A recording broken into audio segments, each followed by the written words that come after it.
First, there was IQ. Now, the new era of PQ, Practical Intelligence Quotient, has arrived.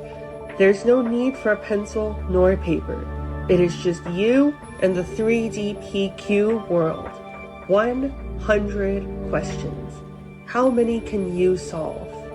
PQ, a whole new intelligence game to shake up your brain. We await your challenge. And challenge accepted. 100 questions. That may sound like a lot, because it is. How many can we rank? Let's find out. I'm going to be ranking each puzzle on a tier list scale of S through F, where S is the best and F is the worst. These aren't strictly determinations of like how easy the puzzle is. It's based on a wide variety of factors, like the overall reasoning ability, or as the game markets itself, the amount of practical intelligence that you need to solve the puzzle, how well it's placed, how fun it feels to play just in general, all that sort of thing. It's more of like an overall experience.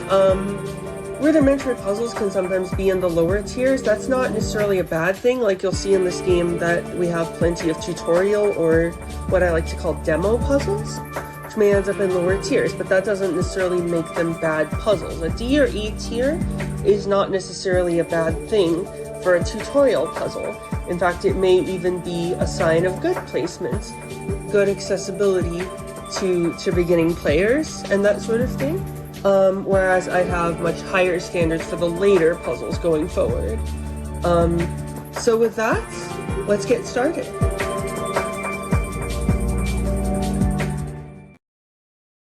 And so it begins. Stage 1, question 1. Head to the goal by using the block as a platform.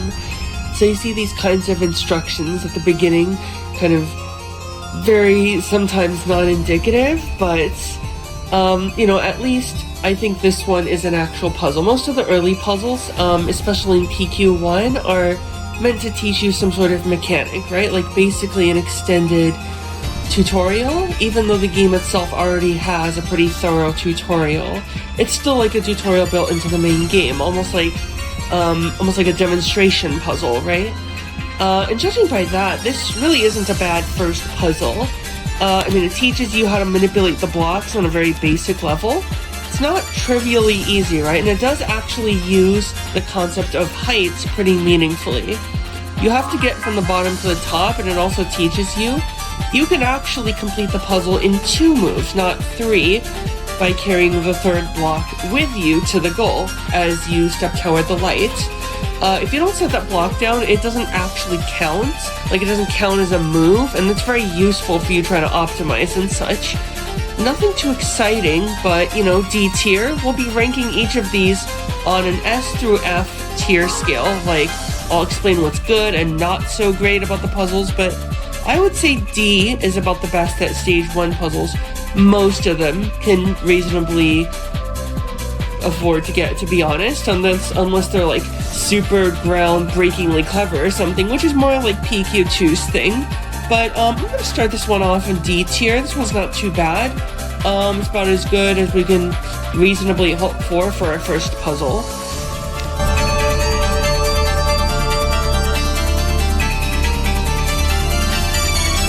So this second puzzle is actually very nice because it actually has 2 solutions.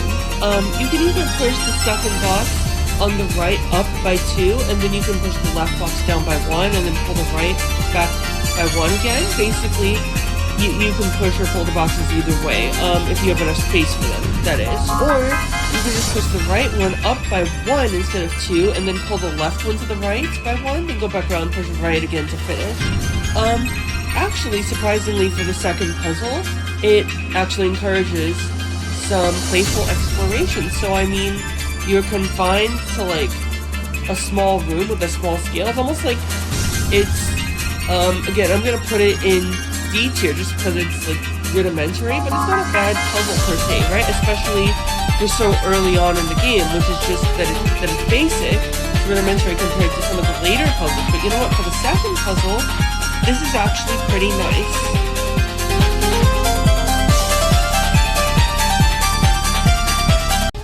Well, this is a puzzle that exists for some reason, I guess. It's a pure walking puzzle, and the game generously calls it a 3D maze. Like, if you look at the instruction, you look at it at the beginning, it's just a pure walking puzzle. What can I say, really? I mean, the move counter literally says 0. I mean, if the past two were tutorial puzzles, then I don't really know what this is teaching, considering the game already has a tutorial and a pretty extensive one. I mean, the path's obvious from the beginning. You have like a cute question mark shape, but that's about it, really. I mean, I have nothing to say. F tier.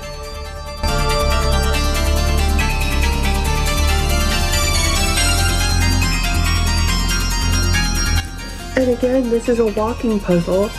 Yeah, I mean, at least there's cops this time. By the way, about the cops, they have these, like, flashlights, and if they catch you, like, any part of you, in their range, in the vicinity, you have to restart. You have to restart the entire puzzle, not just a specific section of it. So again, this is just kind of a walking puzzle, I guess. So again, F tier. I mean, there's just kind of a very simple route that you follow. I mean, it's not necessarily a bad thing for stage 1, right? I mean, it's rightfully easy, perfectly so, but still, I mean, comparing these to, like, puzzles that appear later, like, in an absolute sense, that have a lot more to offer, this is an F tier.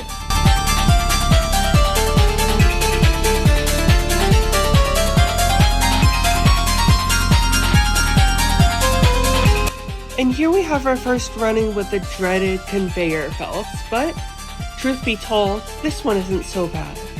Some of the directions the conveyors go can be a bit confusing for a first-time player, so it's kind of hard to tell visually where they're going, especially when there's so many of them that are so close together, but that's why they give you a helpful mini-map.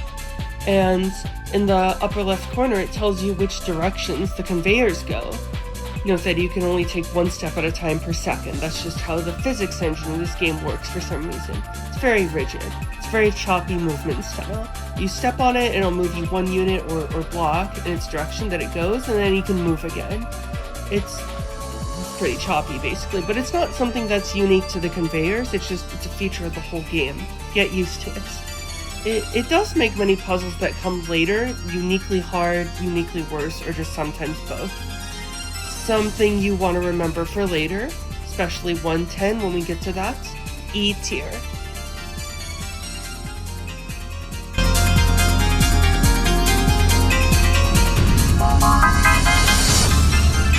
So this one introduces the lasers, and while it kind of hands you the solution on a silver platter, that's not a bad thing, truthfully, for a stage 1 puzzle. The sound when you push the lasers together feels satisfying, I'll say that much. Timing's important. If you push the laser too far, the other one zaps you and you gotta start over. And keep in mind, like I alluded to before, none of these puzzles have any checkpoints. So if you get hit by a laser or you get spotted by a cop's flashlights, at the very end, you still have to start all the way over. It's not a problem in the early stages, but by stage 9 or 10, ooh, you're gonna be feeling it.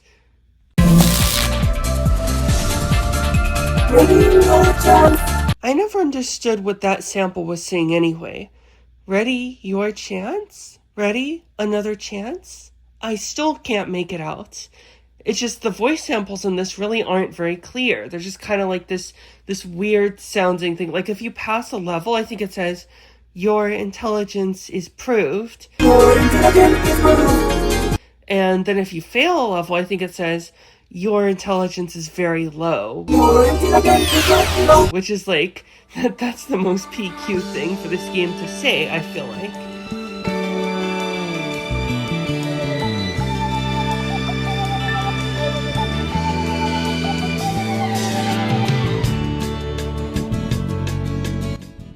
And speaking of cops, here we have our first C-tier puzzle. It's actually a pretty ingenious idea, I'll admit. When I was first playing PQ, like as a kid, I got stuck on this one, like a lot.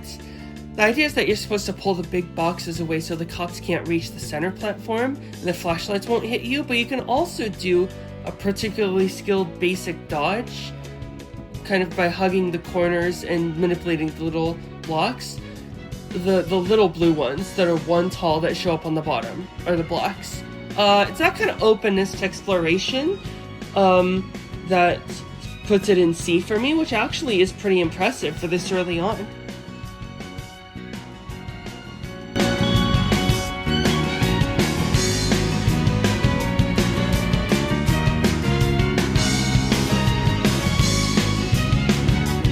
This one's another good use of heights to reach the top platform, but from the bottom.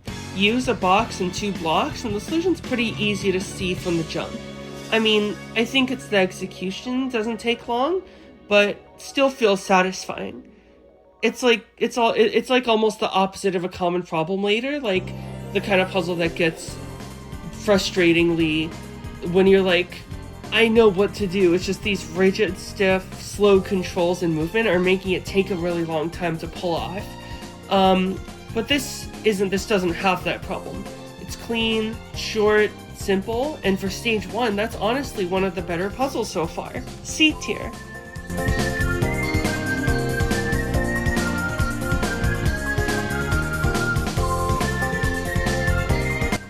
Mine's kind of tedious, but overall it's not terrible.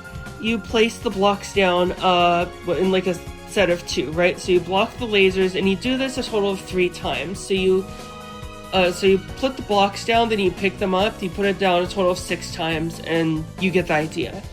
After you do the first 2, you just get the idea. You know where this is going. You can actually take 2 routes in this one, but neither one really saves time significantly over the other. You can kind of go the tower at the top or tower at the right, but it doesn't really matter. It's basically kind of cosmetic, which you decide to take. I mean, it's not a bad idea, so because of that, I'll probably just give it D tier.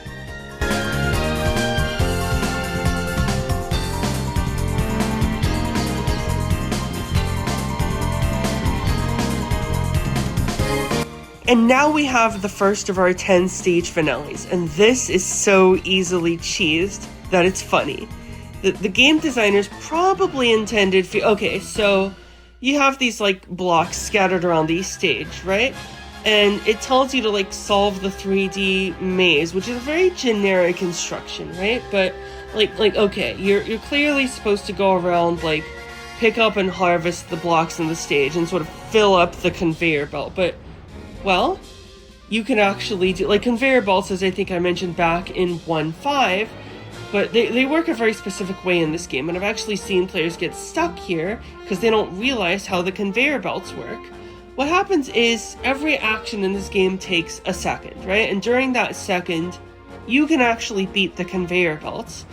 Like, you step on the belt, and normally it's supposed to drag you back, right? But if you have an object standing right beneath you, you can actually beat the conveyor, but you actually go first. So the order's basically, instead of belts, then you, then belts, it's you, belt, then you. It's you, belt, you, not belt, you, belts.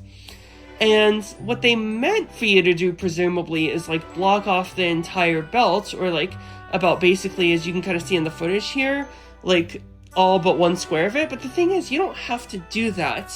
Because of the order that the conveyor belt works in, you just put 1 block, right? You put 1 block at the conveyor belt right in front of the goal. You wait for it to move exactly 1 space, then you step on the belt. The block moves back, but it doesn't move you back along with it, because you're right next to the block. And then right when that block moves, you step right into the goal.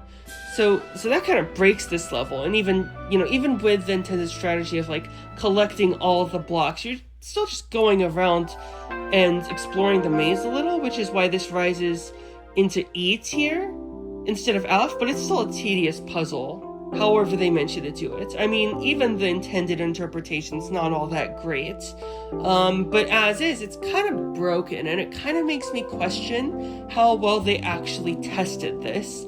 And unfortunately, that kind of goes for like a lot of stages in this game. I mean, when you look at PQ2, it's really a lot better designed, but I have a lot of childhood fondness for this game. When I look at it objectively as an adult, there's a lot of stuff that's like kind of janky, kind of broken. Yeah, I mean, honestly, when I think about it, PQ1 is like not greatly designed, to be honest with you. I mean, there's a lot of sparks of brilliance, to be sure, But for the finale of like the first stage in the game, what's supposed to introduce you to the game's mechanics and like show you this is what a practical intelligence test looks like. I mean, I get what they were going for, but honestly, again, E tier.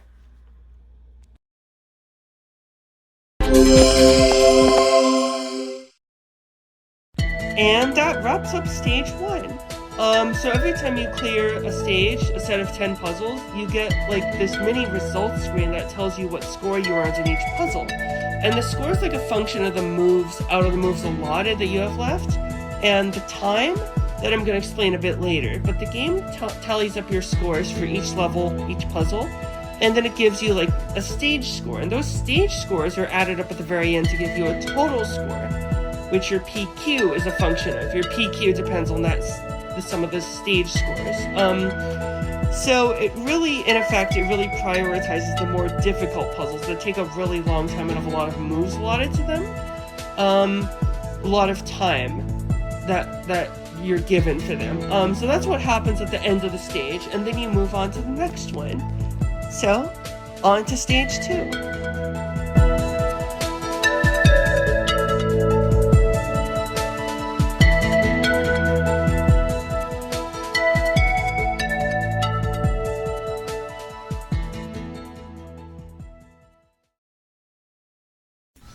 So we open stage 2 with another demo puzzle, a demonstration of stair blocks this time. I mean, fair enough. It's not any fault of the puzzle, really. It's just a very early game puzzle. Like, so naturally, these aren't gonna rank very high. I mean, as a whole, really, as a general rule, these demo puzzles don't really rise much above E tier for me in the grand scheme of things. So the solution's pretty obvious, and it doesn't really test much. The sequel remedies this somewhat. Like, even for similar kind of demo puzzles, of which there's fewer anyway, they tend to be more substantive. They tend to combine more things. They tend to be less of a tutorial on top of the tutorial that already exists. Already does a fairly good job, so I don't see why we need the extra tutorial on top of the tutorial. I mean, it's not a failure as a demo puzzle. It demonstrates the function of the stair blocks pretty well, even if it's very easy to figure out. E tier.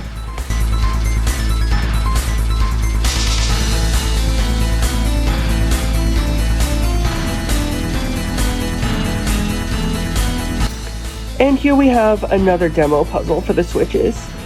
They tried throwing in like basically a minor twist event, but honestly you kind of have to try to screw this one up.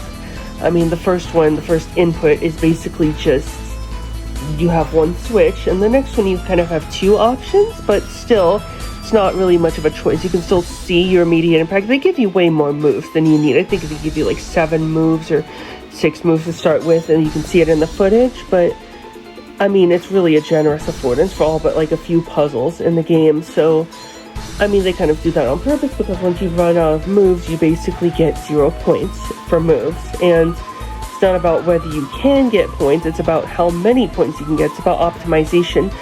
There is one really good Switch puzzle later in the game, I will say that much, that can really be optimized, where the fun comes in optimizing it rather than just solving it.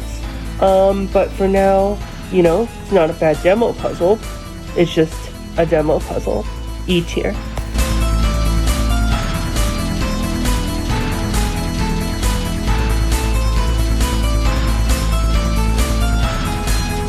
So here we've got a raised platform with 2 big boxes of height 2. A big box has height 2, whereas a block only has height 1. I'm going to use block to talk about the small blue thing, and I'm going to use box to talk about the big sort of black grayish thing with height 2.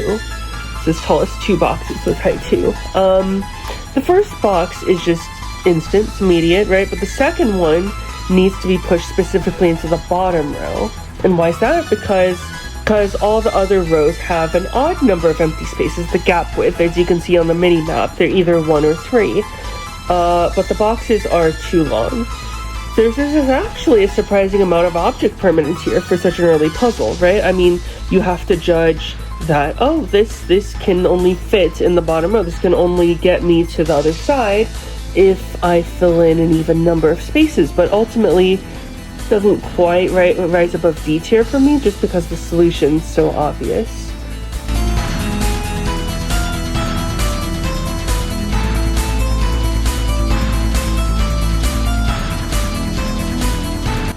And here we have something new. Well, cosmetically at least. For now, it's just kind of window dressing, as I think you can see. Head to the goal by memorizing the map, or navigating the 3D maze, or whatever. And these tend to make up a lot of finales, but for some reason we have it here as the fourth puzzle of stage 2.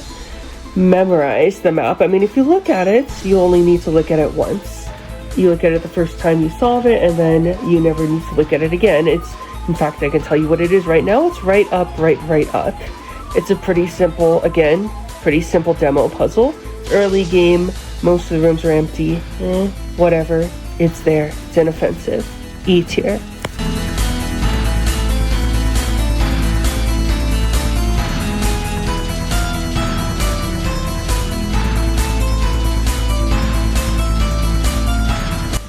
So this one's kind of a slightly better variation of 2-3.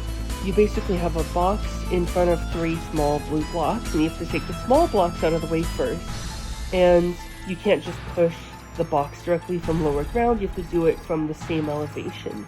You can't be lower and you can't be higher than the box, you have to be on the same level ground as the box to be able to push it. So that means you have to use one of the blue boxes, blocks, as a platform basically to push the big box onto the ground.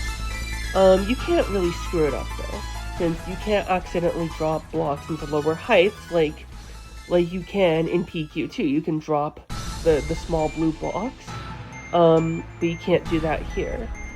That's frustrating in a way, because it would make a lot of puzzles so much easier if you could do that, but I guess that's part of the challenge, right? It would break the game if you could do that, because the puzzles in PQ2 are actually designed specifically around that fact.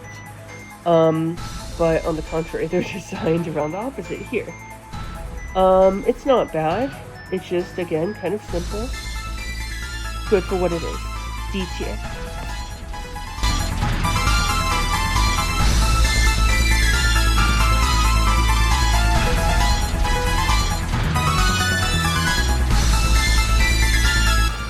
So this one's actually really nice. It's another stair puzzle, but it's much less of a demo than 2-1 was. It's much less of a pure demonstration.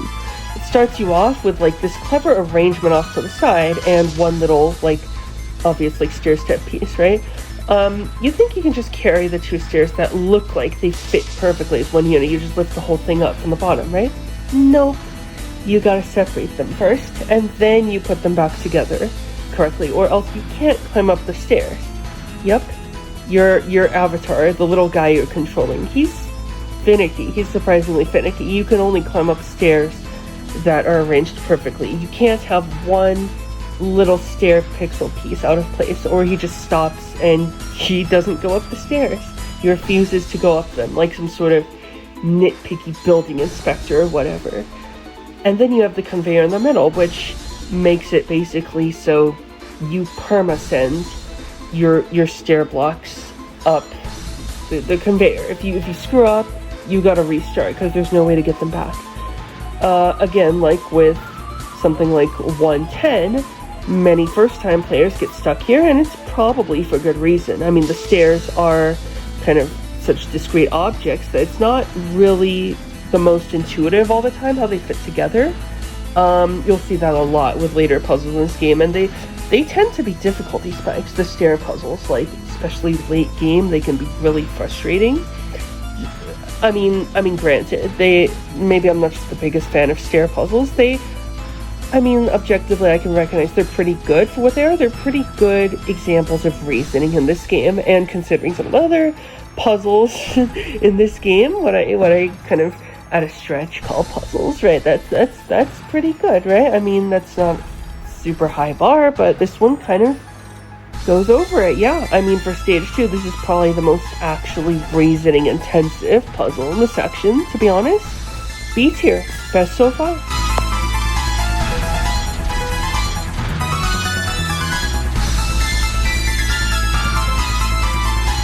Again, 2-7's not a bad idea.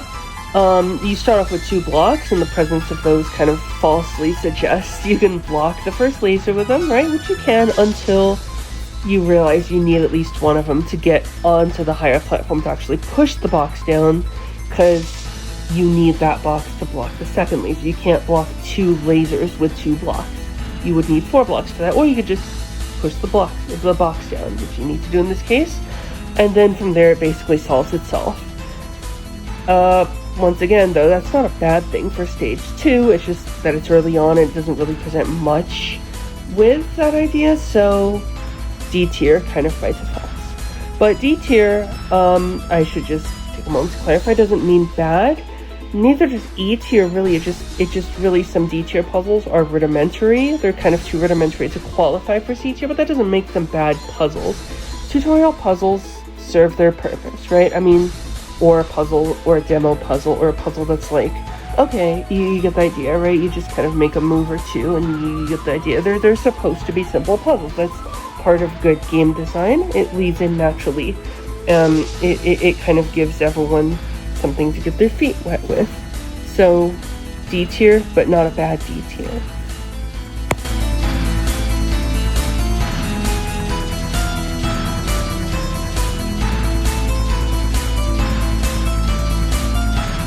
It's a pretty nice layout. The switches can kind of mess with your head a little as you try to avoid the cops in the middle sections. Now, interesting thing about the switch doors is you can actually hide in them for safety. There's like 2 metal grate spaces in the middle of the doors, basically the inside of the doors, and you can hide in those and the cops will never be able to catch you with their flashlights. I know it may seem like, oh, they can see me, right? If this was real life, yeah, of course they'd be able to see you, but they can only see as far as their flashlights in PQ universe, I guess. So if they can't see you with their flashlights, if the flashlights don't hit you, they didn't see you. As long as the doors are open. And this is a technique that this game actually likes to use later. So that's nice. That's nice to see it comes back. This is actually, I mean, there's kind of a lot of action here by stage 2 standards, so C tier.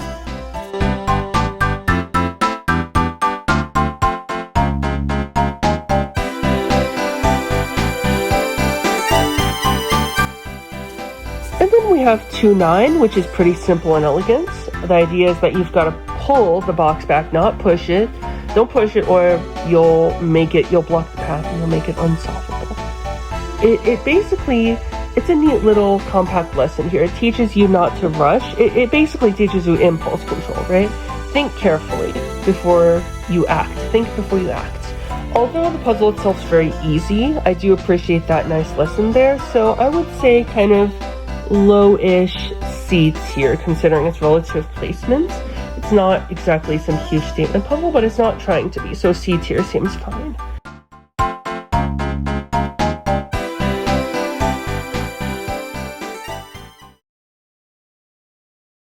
This is another stage finale, and on the other hand, this one is just kind of there. It's like 2-4, only it's slightly more elaborate, and I can still tell you the pattern from memory, like the back of my hand. It's down, right, up, left. It's just slightly more elaborate than last time. The rooms are still in the middle. They're still basically filler, except for like one surprise cop near the end that kind of changes up his movement pattern a little bit from what you might be used to. It's consistent, but it's not fully like the other cops that you might have seen. And cop movement in this game is kind of erratic when I really think about it as I go through the footage, but yeah, that's really all there is to it. E tier, especially considering it's a stage finale.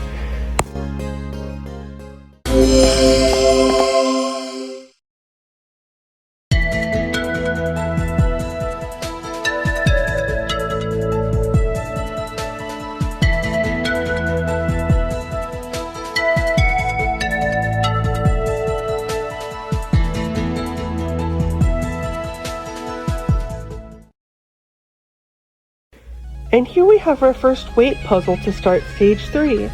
It's another demo one, although this one at least makes you calculate which weights add up to exactly 10 kilograms. Yay, math! It's pretty tedious though. Although, you know, at least there is some arithmetic involved in it, and at least you can learn, especially in later puzzles, like 4, 8, 5, 10, and 8, 2, how much, basically, in a relative sense, how much the weights weigh. You can tell them apart by, like, visual appearance. Like, on top, most of the time, the flatter ones, the ones that look flat on the top, are the heaviest ones, and the ones that are more jagged are actually the lightest, so you can kind of get a sense. In this particular puzzle, you still have to check each one for its weights and put them on, so it's whatever. D tier.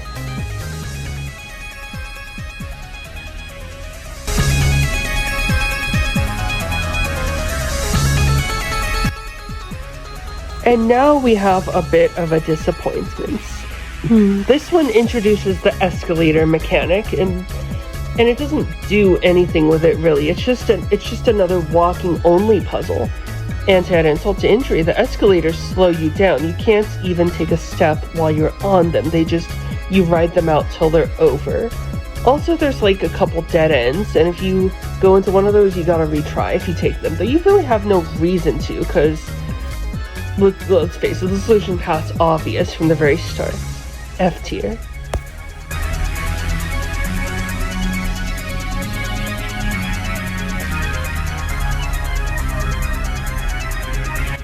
And this one's another demo puzzle, this time with revolving doors that spin you around so you get dizzy, but really there's no point to this. I mean, all they do is get in your way, slow you down on your way to the goal. It's just a walking puzzle, but with revolving doors that actively slow you down. It's a pointless mechanic. Like, this is pretty pointless. Like, it's just slowing you down, wasting your time. I mean, there's really no way to lose. It's a demo puzzle, except what is it even really demonstrating? I mean, by now, we should be past the point of tutorials. It's just, yeah, revolving doors are a thing that exists, and they work exactly how you expect them to. I mean, this is really, like, this is just there to annoy you. F tier. I mean, this is the prototypical example of an F tier.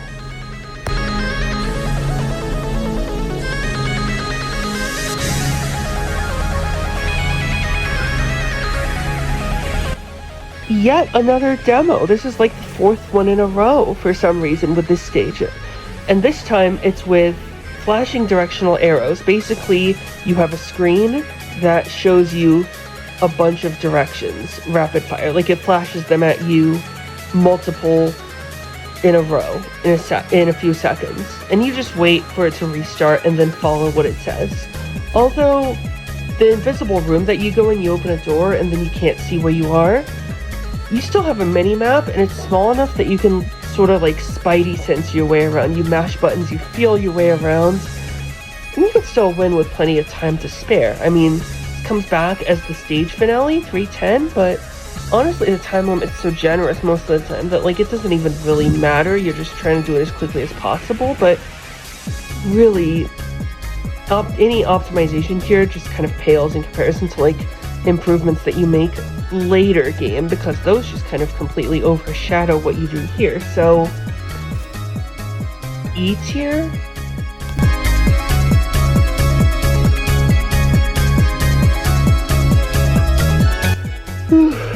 After the last four puzzles, this one's really nice.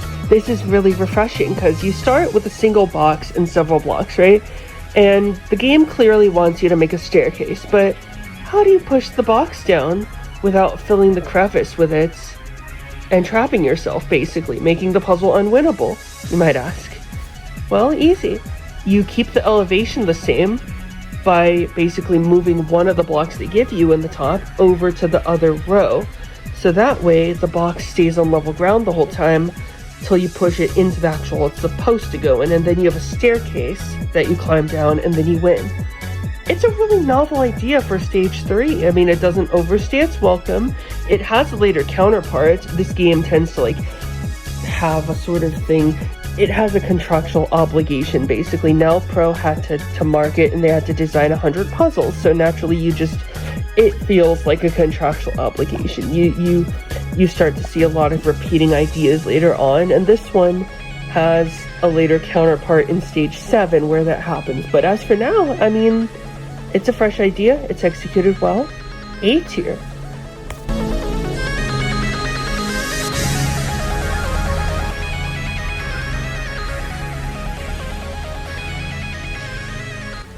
So here we have the first of 3 kind of like T-shaped box and block puzzles. It's kind of like what I like to call a foundation puzzle. Basically, there's a couple of puzzles later on that really build on this idea really well. But what we have here right now is straightforward, but still not overly so. For stage 3, you basically pull the box out. At first, the box is out, and you kind of fill the first part of the space with them, and then the next part you just have to arrange the blocks well enough so you can fit both long boxes in the space. You pull them down and then you drag them in, and that's pretty much it.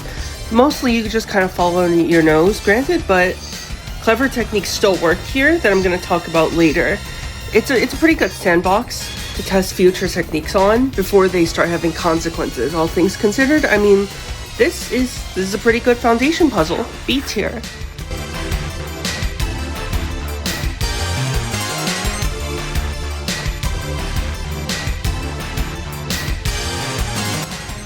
So 3-7 is what I like to call switch heaven or switch hell, depending on how you look at it. Now, personally, I guess I lean more towards switch hell because I'm not the biggest fan of switch puzzles, but I do respect the logic that you have to use for this one. I respect the logical thinking, the practical intelligence sort of, and this is sort of like, you're gonna hear me saying this a lot because this game is called Practical Intelligence Quotient. And ideally, I think the puzzle should live up to that promise, right? But the thing about 3-7 is it's just kind of a bit hard to keep track of the colors since there's so many switches. The whole point is that it's nothing but switches. I mean, it's pretty easy to accidentally reopen switches that you already closed, and then you end up making less progress than before.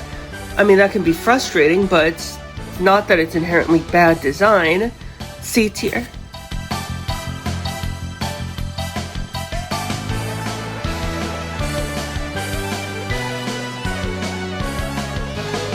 This one, I really don't have that much to say, kind of like 2-9. It's just a basic block manipulation puzzle where you can't really mess it up. I mean, you can mess it up even less than you could in 2-9, where the obvious solution was to just pull it back. But it's decent, straightforward, but still decent. I mean, I do like the idea enough to basically put this one at low-ish C tier. I mean, it's not heavily involved, but like, neither was 2-9 really. You just pull the box back twice, and that's basically it. And here you just kind of push the boxes in whatever order you want, and it works itself out. It's really about optimizing moves more than anything, so C tier.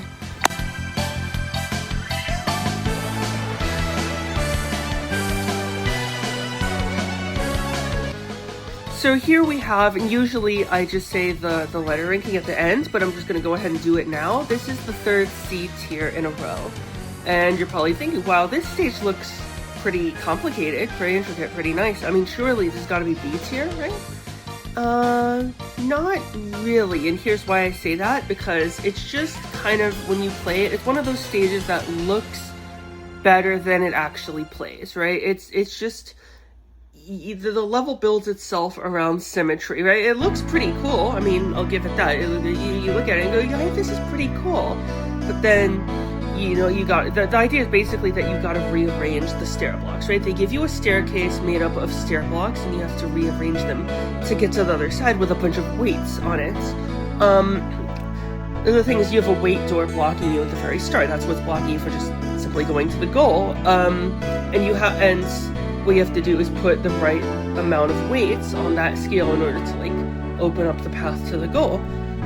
But to do that, you have to assemble a staircase basically, and then you have to put the weights in the holding area. Then you've got to reassemble the staircase backwards to the way it originally was. So there's a neat little symmetry thing going on here. I mean, this is a puzzle that's essentially about symmetry and mirror images. But the problem with that is, great, you did it once. You put the staircase together once.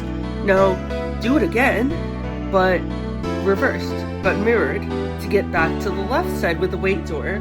And really, because of this game's slow movement speed, like I mentioned, you move basically a block a second, and for picking up objects, putting them down, moving all the way around, it just takes a while because of this. And Qube luckily fixes this, but I mean, the movement speed's a lot faster in that game, although puzzles get a lot more complicated to compensate. Basically, I think the design is just better overall in Qube 2. It's more of a pure intelligence test than a test of like wrestling with the game's controls, like in this game. But that being said, it also just takes a while, because if you happen to mess it up, I mean, you really have to go back to the right side, put the staircase back again, get the weights again, and then reassemble the staircase again. So you better make sure you grab the right weights while you were over there. I mean, you can check first, and spoiler alert, it's 5.6 kilograms, so that's going to require,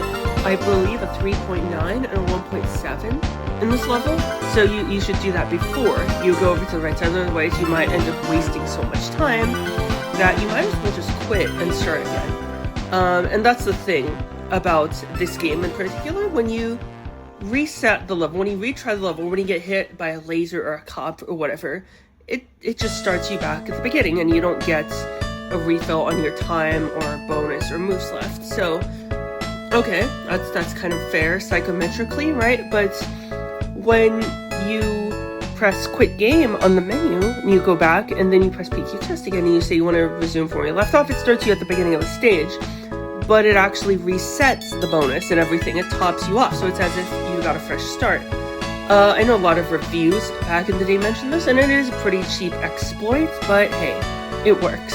If you want to maximize your PQ, why you'd want to do that, though, it's kind of beyond me, unless you're trying to get on the leaderboard, which you can't do anymore, because they discontinued the leaderboard. So, yeah, I mean, it's a fun idea.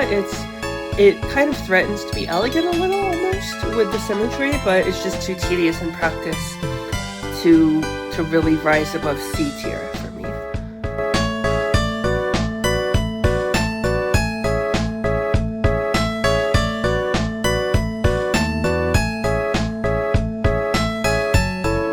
And then we have another disappointing finale. I mean, this one's basically just 3-4, except you've got an obnoxious revolving door at the beginning that it just tilts everything by 90 degrees clockwise, so, or is it counterclockwise? Either way, I mean, I think it's counterclockwise, it's in the footage, so you can't just literally follow the arrows anymore. You have to like tilt them in your head and know where you're going, except you still kind of don't. I mean, the room's a little bigger this time, but you can still plenty of time to like spidey sense your way around. I mean, at the end of the day, it's still just kind of a novelty, so D tier, low D tier, actually.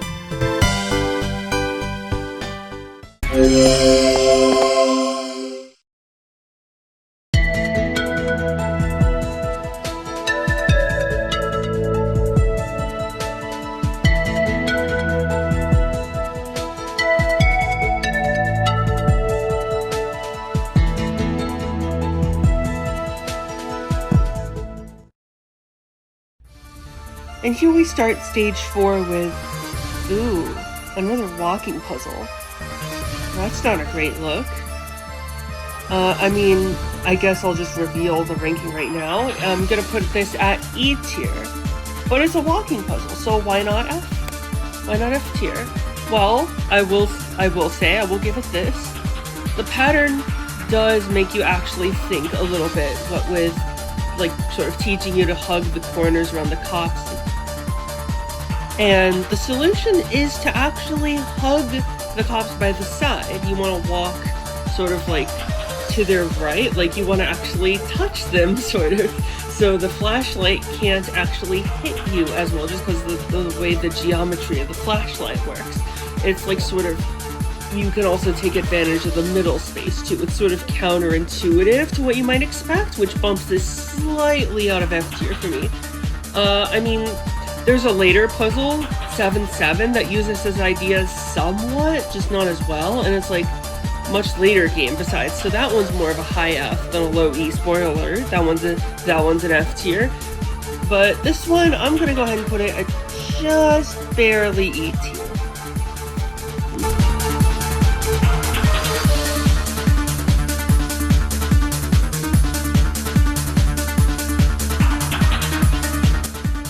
This one's not bad. There's no cheap difficulty here. The only things involved are boxes, so it's really up to your own cleverness.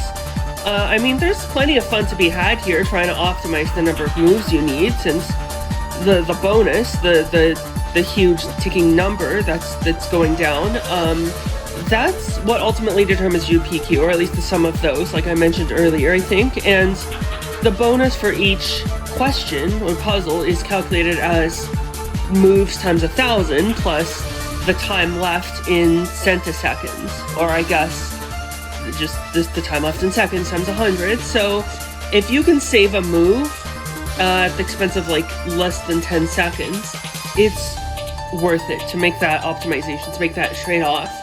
I know the footage I have shows me doing it in 6. I know it's possible in 5. There's a walkthrough that I've referenced that I've credited in the description that does it in 5. I know it's possible in 5. I don't know about 4 or fewer. I think it may not be possible to do it in 4, but yeah, that's the kind of optimization this game, this level, really rewards. C tier.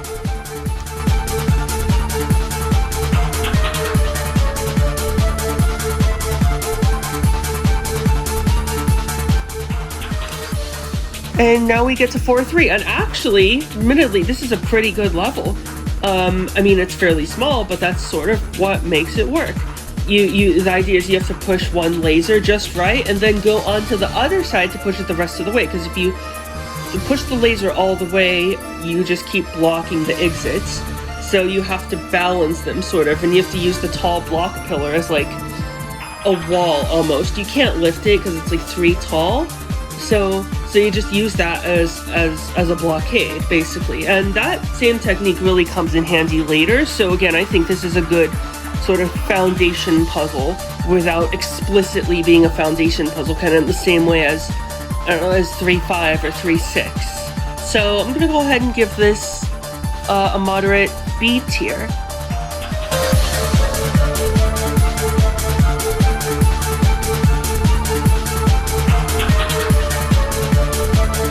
Here we have another simple puzzle. This one's just boxes and conveyor belts, but you know, apart from like the choppy movement speed that always comes with conveyor belts and stuff, this one's not too bad. I mean, there's ways to do it that are more elegant than others. Some are, but there's many possible solutions. I like when puzzles have more than one solution in this game, and like the last one, it naturally invites curiosity and exploration. I mean, those are always good qualities for a puzzle to have. C tier.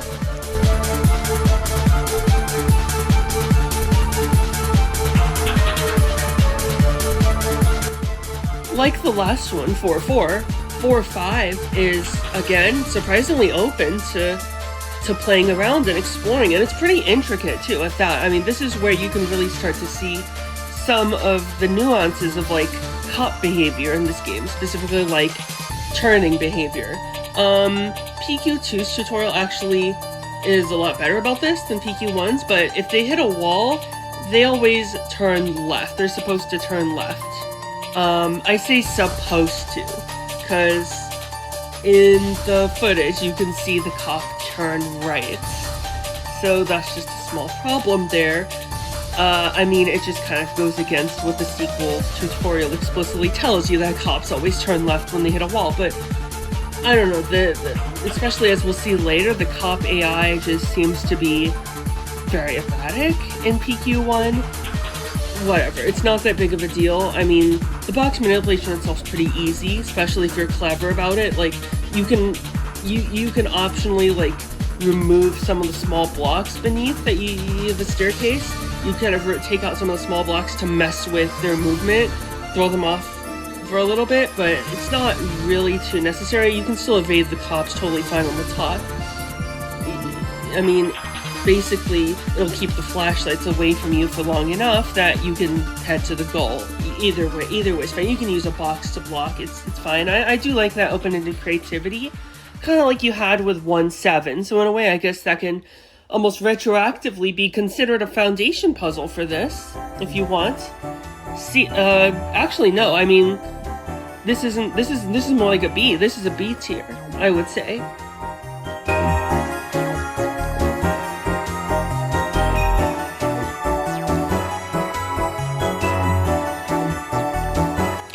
This one's, again, fairly simple. All you have is the platforms and 2 boxes. It's not a bad idea, like most of the puzzles in this game aren't. They're not bad ideas, but it's still kind of tedious just once you push the first box down, which is, again, immediate. It's kind of like 2-3. First one's obvious, the second one you just go all the way around the stage twice to get the boxes in the right positions. Now just be careful not to push that second box into a pit or like the wrong area. Like the big sort of area to the left is like a trap. If you push it there, you can't get the box to where you need it, so you can't pull along the ledge. You don't have enough space to do it. So if you do that, you have to restart. But other than that, there's not really too much to say. It's fairly neutral. It's C tier. It's not really great, it's not positive, which would be S through B tier, it's not negative, which would be like D or E or F tier. I mean, it kind of doesn't stand out either way, so C tier, neutral.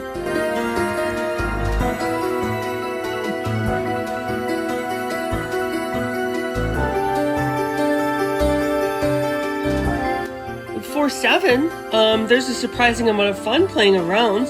Again, I mean, this stage is pretty good about that, actually. You can try and see what happens with the lasers, and it even encourages a technique that really comes in handy later, and sometimes even becomes necessary in like stages 9 and 10. Now, it's tempting to actually try to push the big boxes around to try and block the lasers, but you can't. You don't have enough space for that. At least not without just putting the small blocks in front of them anyway, which is how you solve the puzzle. So really, I mean, it's nice to explore. I would say B tier.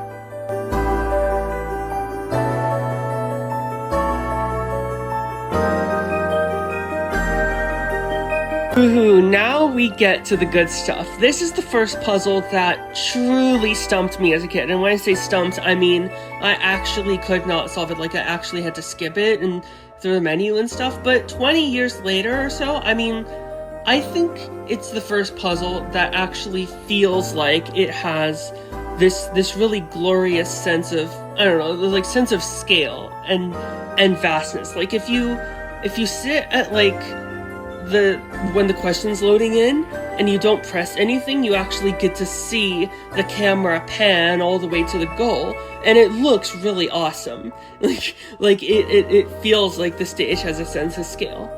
So the idea, what you actually do is you have to, again, open a wait door, but it's behind switches this time. 3 switches that actually are on separate branches, separate forks of the stage. You have to manipulate the switches to access the weights on one fork of that path at a time, and then you place them in their correct combo on the scale to open up the goal. And you have a really weird weight here, like 7.3, which, you know, requires you to actually do arithmetic. You gotta plan ahead in advance. Like, oh look, this side has like, I forget the exact amount, but this side has like 2 7s or whatever, and this side has 1 9s, and this one has 0.9. So you can kind of tell by looking at the tops of the weights, seeing which ones are heavier, just kind of by visual inspection. The thing that makes this an actually brilliant puzzle, secretly, is that the switches kind of complement each other, right? Like, basically, when you open one side, you close one of the doors that you need to go onto the other side. And I think that's what was tripping me up as a kid, is that mutual exclusivity. Like, only one fork of the 3 is open at any one given time. So for the longest time, I actually couldn't figure out how to get enough weights that I needed simultaneously. So that's what makes it really cool. Even with the slow movement speed, it's a little repetitive, but I mean, the switch manipulation combined with actual math, to me, it makes this one of the finer examples of the game's practical intelligence that it's advertising in the title, especially in the first half, which is kind of barren of these sort of actual reasoning challenges. So I'm gonna go ahead and put this one at a comfortable A tier.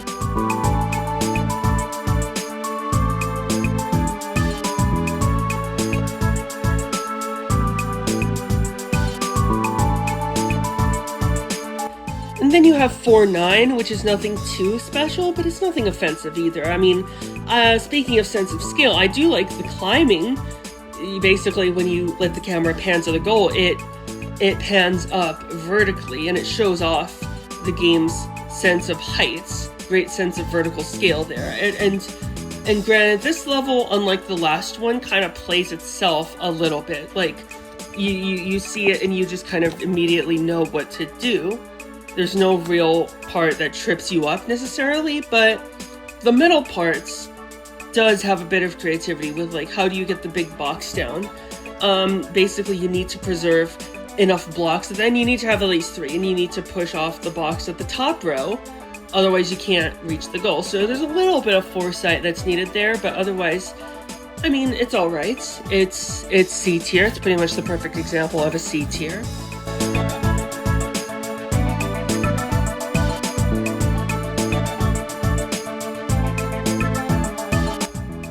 And then you have 4-10. This one is another maze puzzle, like Tradition. For this game, I don't think this Tradition shows back up in PQ2. The X10s are kind of like very distinctive, unique puzzles. They're not just following this theme of like, oh, we need a 3D maze to end the stage, so we'll just put one in because that's how PQ Tradition works.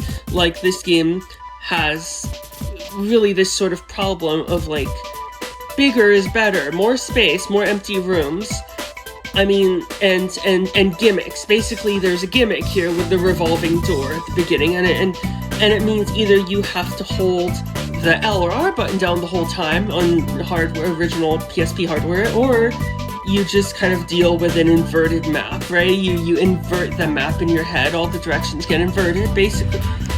All the directions get inverted, basically. So, I mean, the same thing happens later with another stage finale, but the actual rooms themselves are just, they're okay. I mean, 2 of them are just straight up empty, like I mentioned, but then you have the best one right at the very end, where you've got basically like a laser box, and then blocks that you've got to rearrange to make a tiny little staircase to climb over. Because you can't just push the laser box out of the way, you've got to actually step over it in order to reach the other side. It's blocking the other side. There's not much else to note here other than that, though. I mean, it's not a bad puzzle, it's not a great puzzle, it's not kind of one way or the other, it's just there. It's not particularly creative for a stage finale, but it's at least trying to do something, I guess. C tier.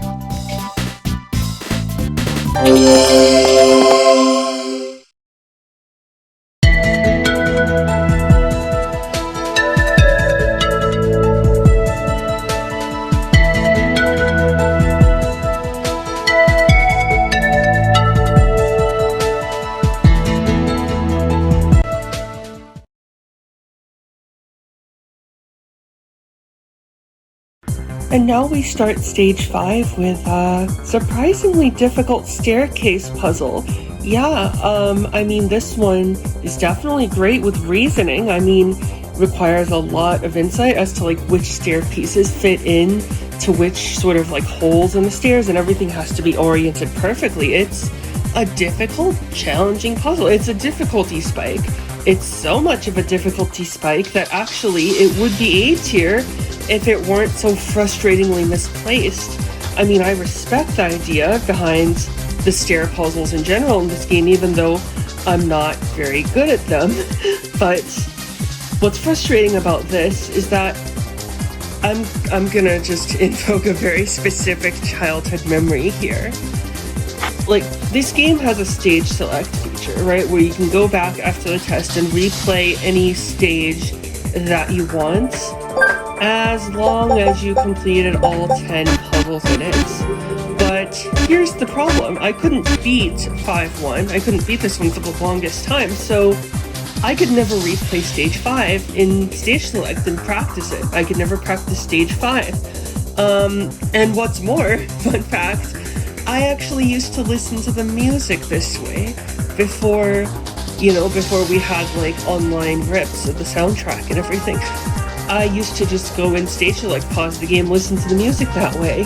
But, I didn't want to touch my actual progress through the PQ test, so I just left it there.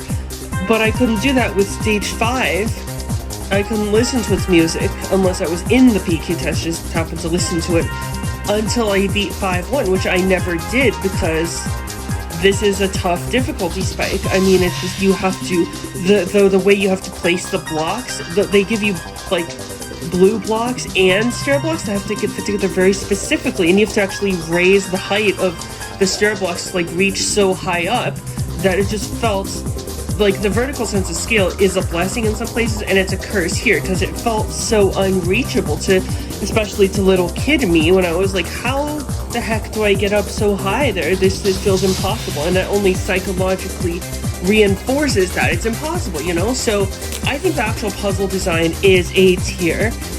I mean, a lot of stair puzzles are generally good, even though I'm generally not very good at them, but the placement, actual UX, like the experience of playing this level, but it has to bump it down to B tier for me. So that's where it's gonna land.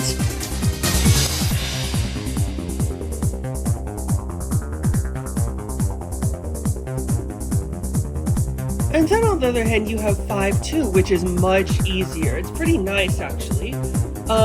Believe it or not, in this small playing space, it actually has multiple solutions. Like it's pretty elegant. You could actually, I mean, it's surprisingly sophisticated for like just a pure laser and box and block puzzle. I mean, you could either take the laser like behind the box, or you could like stack up the two boxes. I mean, either way really works. Again, this is what I say about the game inviting multiple solutions and exploration, such like you really do this two different ways. I think the game really introduced this as early as like 1-2, which is honestly impressive there. I only give that D tier, but this one, I mean, yeah, it's a lot more involved than that. I would give it like a lowish A tier.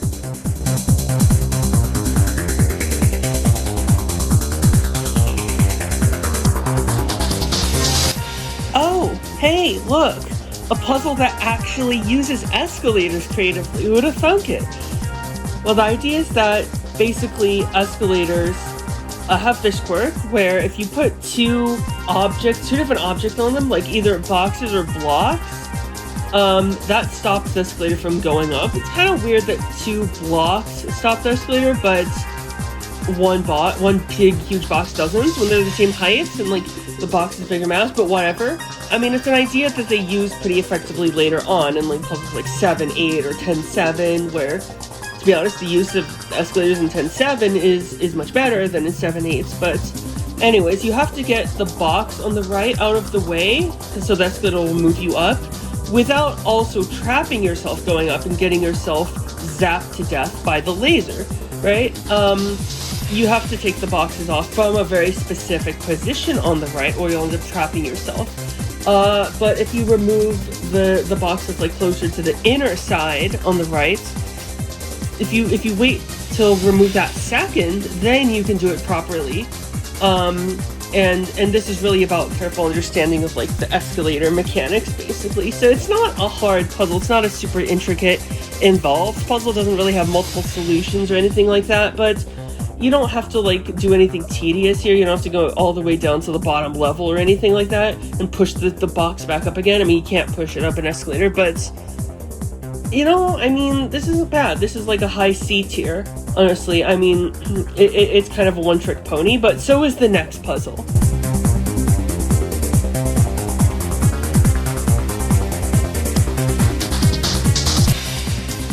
And here's 5-4, and what I mean by that is it's a nice concept where you basically drag this box around on top of a raised platform to build sort of a ledge, enough of a ledge to get height 3 and get up enough to the goal, right? Now, it's pretty easy. They give you like 4 stair blocks. I think you have to use very few of them. In fact, you only need like 2.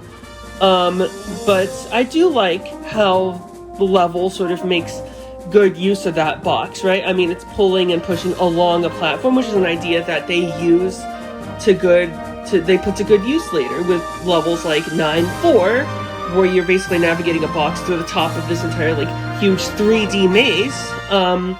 But basically the box is important because you can't just make like a height 3 staircase. You can't make a stair to the upper platform with just the stair blocks they give you because they don't fit together. You can't put stair blocks on top of other stair blocks because, again, your guy is very particular about how he climbs stairs. Again, like the last level, it's kind of like one and done. You see the idea, you get the trick, right? It's more of a high C tier than a B tier, but I don't know, your mileage might vary.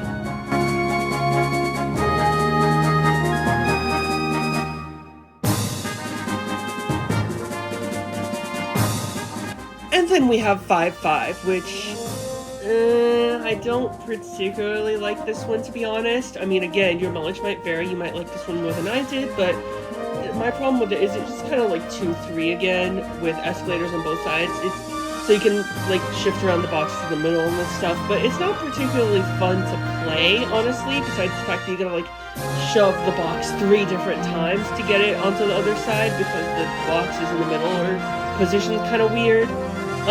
While it technically does give you like multiple solutions, which is quality I would ordinarily praise, it's just not very fun to play again, and moving the boxes just so you can push them right is a chore. I mean, you only have the vertical boxes to work with, so you kind of have to push. It kind of forces you to use 3 moves to push the box along to the other side, which, yeah, that's not great.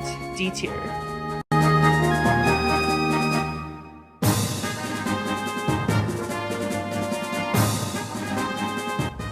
And then you get to 5-6. It's a fun idea. I mean, it kind of plays itself, but it's a fun idea. I mean, they tried.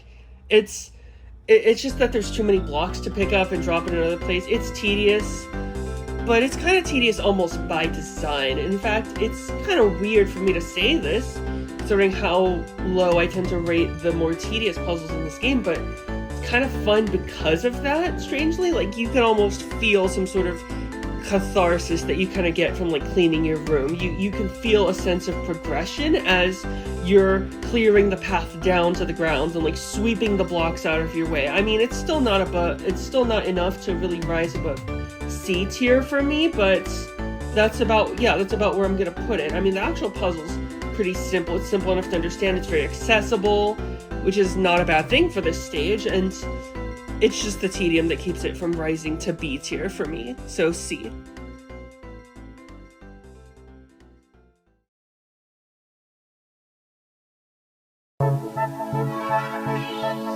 But here's a puzzle that does rise to B for me, and it's because it's a pretty neat example of actually building a bridge with boxes. It's kind of like 5-4, only this time you're doing it yourself, right? The box that you have to push on top is oriented vertically, thankfully. The long side is pointing vertically. So it has width 2, not 1, so it actually gives you a bit of leeway to arrange the boxes however you want, kind of. You have quite a bit of freedom, which is always nice. The escalator part seems kind of pointless, but whatever. I mean, it's serviceable. It's perfectly good for what it is. It's a solid B tier. I mean, again, you're building a staircase. I tend to think these kind of puzzles are okay. Not great enough for A tier, but yeah, I mean, it's quite a bit better than 5-4. It's measurably better than that, so I guess I'm gonna go ahead and give it B tier.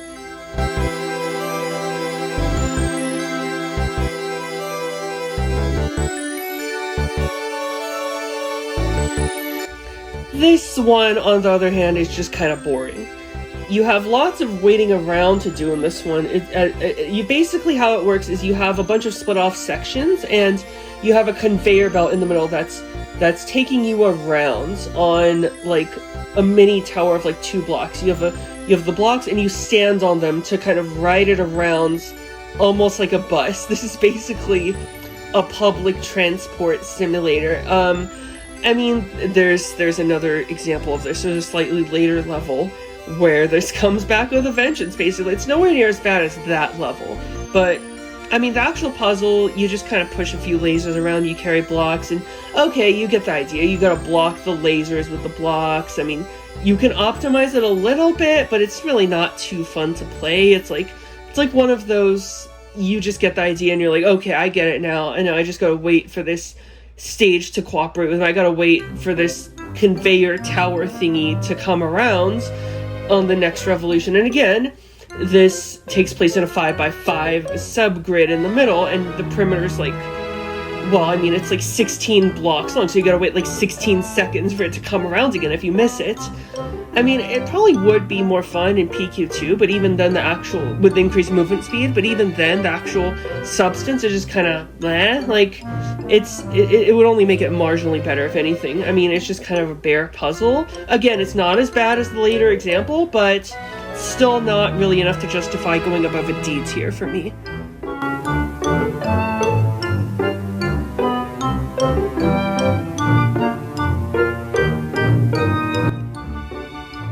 But sometimes the simple ones are the best. In this one, you actually only have 2 blocks and a little bit of a raised platform kind of in the middle, and you have to figure out how to get onto the other side. And really what this amounts to is getting the long horizontal block over to the other side, over to the other side, while still being able to sort of like shift the narrow vertical box over by 1 without blocking the horizontal box. Like, actually, if you, in the footage, I demonstrate this as like a failure mode. Like, I tend to show off a lot of failure modes so you can see what's going on and what kind of traps the puzzles have to offer. I mean, if you try to move the horizontal first, you get blocked by the vertical box. And because you have very little real estate to work with, there's no real way to actually, like, move the horizontal box over in the way you need to reach the top. And if you don't move it over, then the vertical box has a gap between it and the platform where you need to be, so you can't make it work either. But what you need to do is move the vertical box first, and it's a good test. It's a pretty good test of spatial reasoning and like foresight. I mean, those are pretty good qualities for a mid-stage puzzle to have in a very compressed room like this. And yeah, that raised block is crucial to the puzzle, and it actually does make it fairly non-trivial. So, you know, all things considered, I would say it's pretty good. B tier.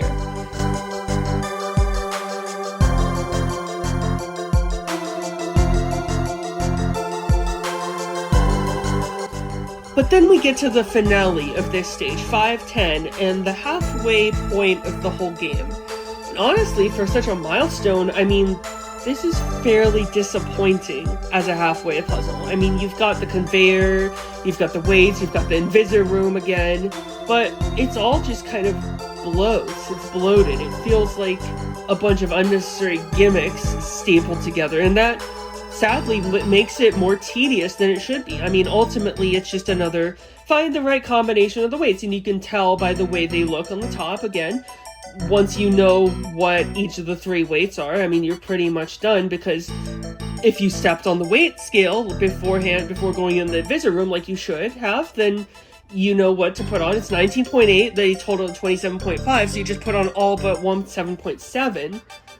It's just that extent of arithmetic puzzle, basically. It's less reasoning than pure arithmetic, and arithmetic is very simple. I mean, you could just, I mean, even barring that, you could just put all 5 weights on the conveyor when you make your trip to the weight area, send them back anyway, so it's not even like you need to go through the invisible room more than once, ever. I mean, if you know what each weight looks like, that only further cuts down on the amount of work you have to do, which is actually a good thing in this case, because it's a very tedious puzzle, and the slow movement speed, again, does not help. I mean, really, being able to visually distinguish the weights to some extent is really what saves this from E tier. I would say it's unremarkable, but that one bit of insight probably saves it from like E, so it's a low D.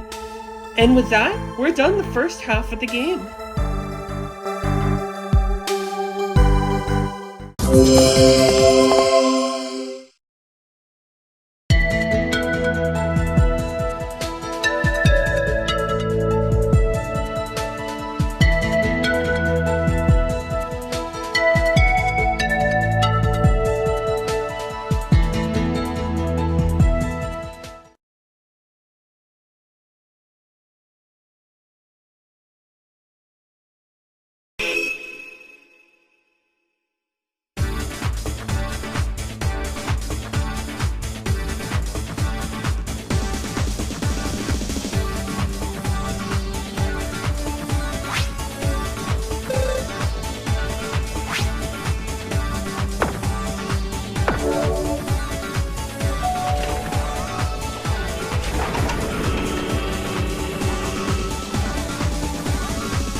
So, we begin the second half of the game with a pretty neat laser puzzle.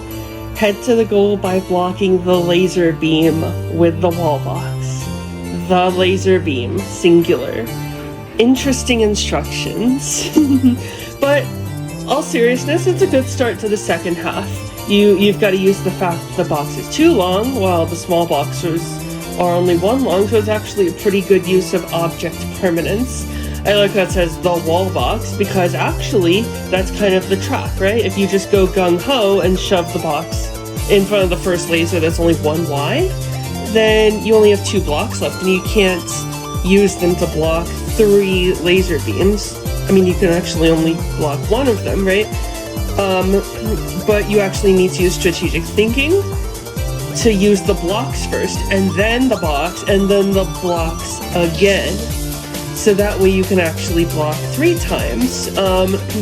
If you wanted to, I suppose you could kind of keep blocking forever, basically, right? Just, well, not forever, but, I mean, you could block actually, like, several laser beams if you wanted to, but they give you 3, so that's actually nice. That simplicity is very nice. I would say B tier for this one. Actually, one of the better B tiers, right? If not the best so far. It's just enough in its simplicity. It kind of reminds me of like 5-2, that it's a good start to the second half of the game. So B tier sounds about right.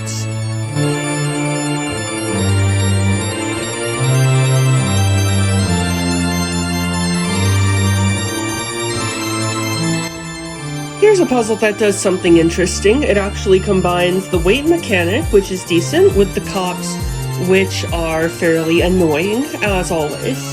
I mean, their patterns, yeah, as I said before, they're pretty erratic. They're pretty insidious, actually. They actually start getting fairly smart in the second half of the game, as we can see here. Like, I was stuck on this for a while as a kid, too. I mean, there were a lot of levels I was stuck on that I can complete now. I mean, I've completed all but 2 as of the recording of this video, but, I mean, I have to confess, it's just, it looks tougher than it is. Once you get the idea to just tackle one side at a time and move quickly, fairly quickly, just kind of hustle, the idea that you're left with is alright. I mean, you fetch 1 block at a time, you see what to do from the outset, but it's just execution. I mean, it's not nearly as bad as some later puzzles. Looking at you, stage 9, question 9, but it's not terribly original, but it's like not a wash either, so C tier?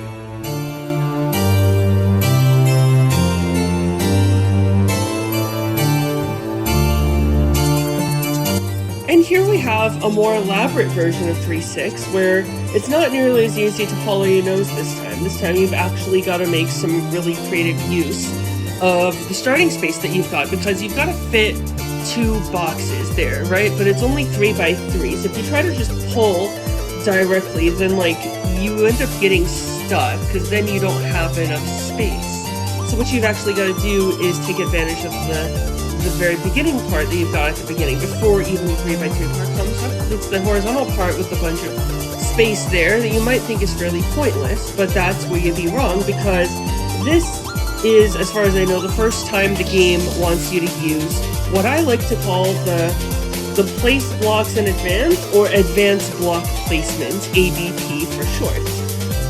I think this is the first time the technique's actually honest to God needed. It's the technique I was alluding to earlier with stages like 3-6, which was a foundation puzzle for this one, preparing you for 6-3, and even stuff like 4-7 or 4-5 or whatever, but this is the first time you honest to God need ABP, because you actually need that to get the first box back far enough to be able to make room for the second box. From there it's fairly easy. The second half isn't really all that hard. It's kind of a copy-paste of stage 3-6s, but I mean, they definitely could have done more with that, but that's a minor thing, especially when 10-2 exists, and I consider that sort of the peak of this type of puzzle. Like, it's basically the apex of what 3-6 and this one are trying to build. But yeah, I mean, the fact that you really can't follow your nose and you actually have to think creatively in a puzzle that's really just boils down to boxes and blocks in that same T-shaped formation, making it a nice homage to 3-6. Yeah, I mean, that's a solid A tier.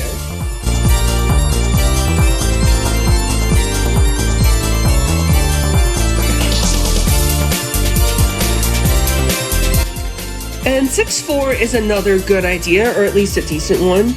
But what drags it down is the conveyors, and of course the irritating movement limitations. Like even when you're on top of the conveyor, like on top of the boxes that are sitting on the conveyor, then you can still only move one space at a time, and it's really annoying. Like it sucks assembling the blocks to put onto the box at the end. I mean, it's not particularly hard or anything. It's just that you have to be careful with the stair pieces, otherwise you have to reset if the orientation's wrong.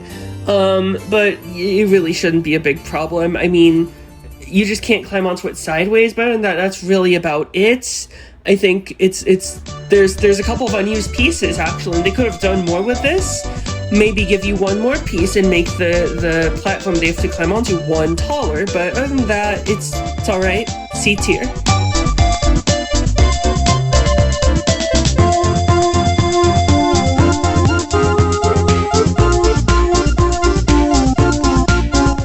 So here we've got another pure box and block puzzle, except with a raised platform, which actually presents you with some pretty decent spatial management.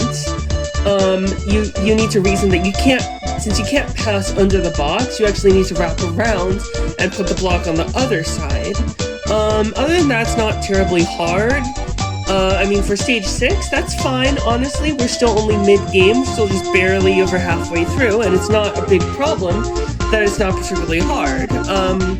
You can also put the block kind of beneath where the box falls, but you don't have to do that. I mean, it's much more helpful in the sequel, where a lot of times you actually do have to do that and make good use of height. You have to take advantage of, like, the fact that a block dropped on the bottom in that game takes up only one vertical height, and you only need one of those. But maybe it's not such a problem with height 1, but with height 2 and especially 3 or 4 or some really tall platforms in the sequel game, then you really need, like, basically if you're trying to reach a height of n, you need n plus n minus 1 plus n minus 2 all the way down to 1, which is like n times n plus 1 over 2 blocks, somewhere in the vicinity of that. Whereas if you just drop them down first, you only need n of them, right? So it's a huge improvement. But I mean, in this case, it's a nice touch. It does offer elegance to those who specifically want to chase it. B tier.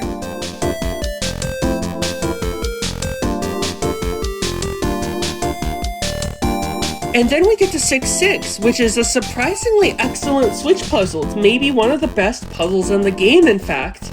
And that's in large part because of what it manages to do with such a simple switch setup.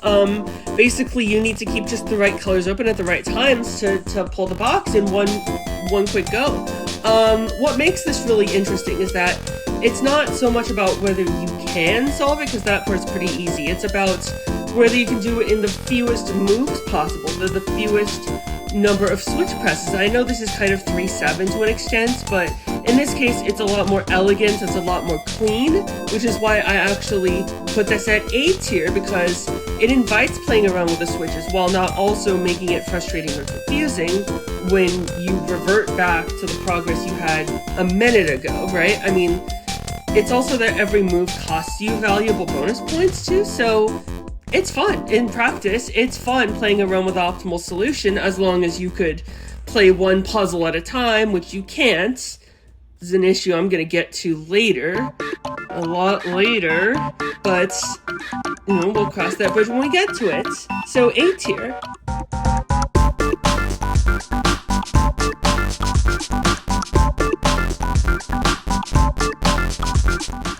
And again, we've got a pretty concise, compact puzzle. There's not a lot of real estate here.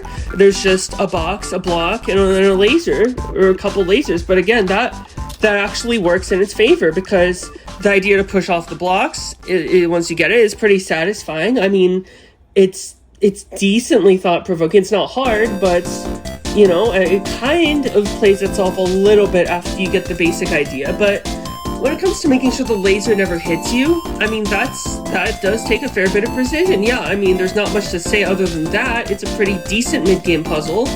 despite not really being hard, it's a B tier.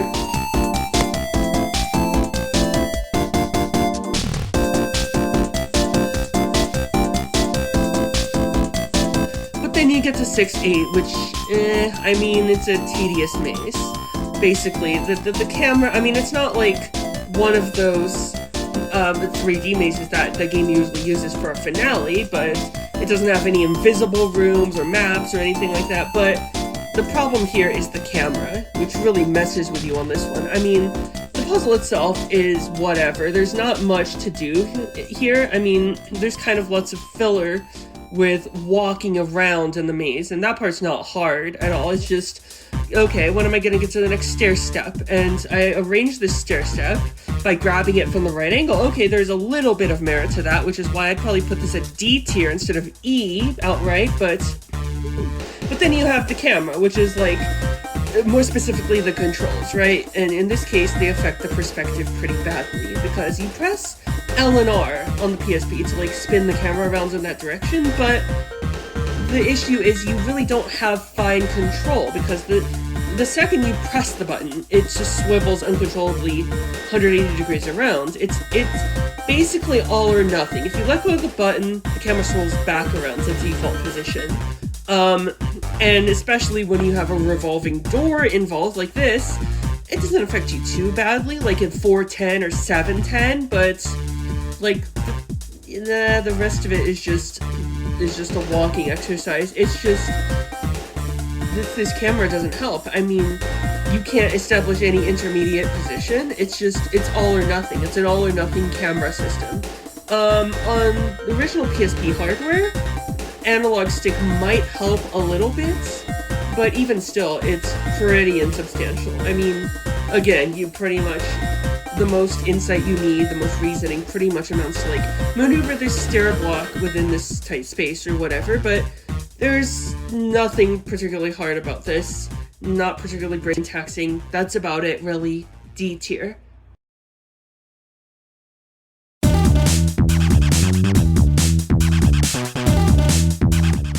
This one, on the other hand, is pretty refreshingly simple, because it actually uses the stage terrain to its advantage. Basically, you have raised blocks that you could push the box onto using the blocks. So it's like using some objects to facilitate sort of using other objects to get to the goal. It's really nice. It's a nice idea. It's pretty moderately clever. I mean, you can really do it two different ways, in fact, and I'll always tend to like those kinds of puzzles. You can either use a block for height leverage, like I mentioned in 6.5. I mean, again, it's worth repeating in the sequel. There's many places where you absolutely have to do this, but in this case, it's just a plus that they give you the option. Or you could just shove the box into the ground like normal, just stack them like a sane person. So, B tier.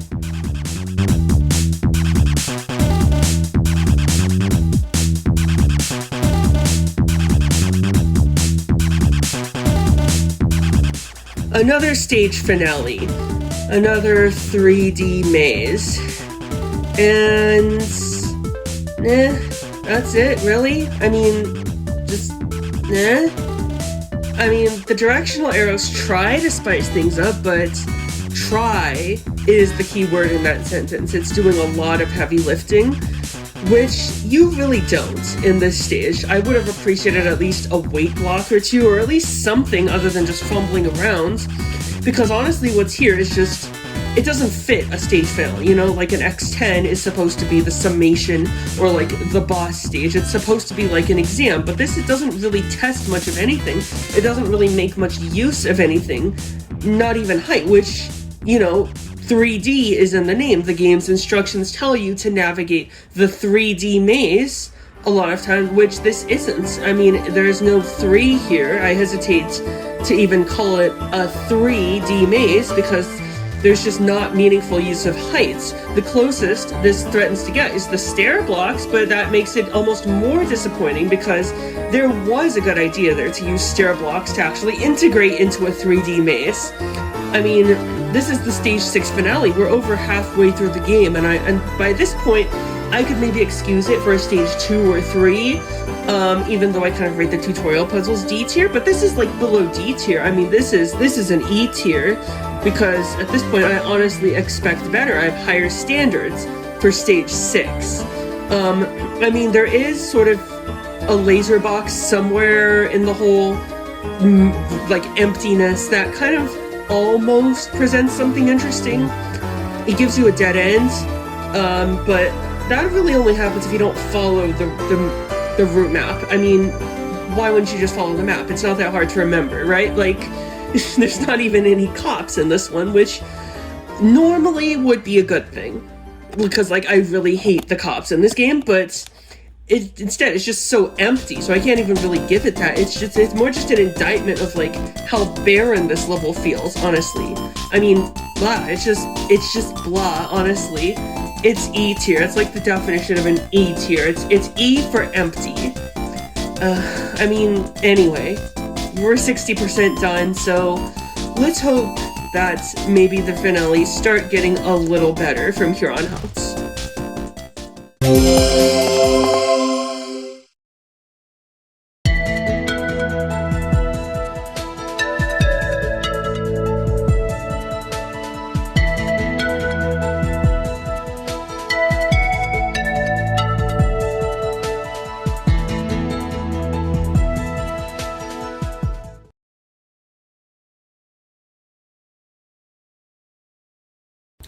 Alright, hopefully after that disappointing finale, we get something a little more exciting to start stage 7.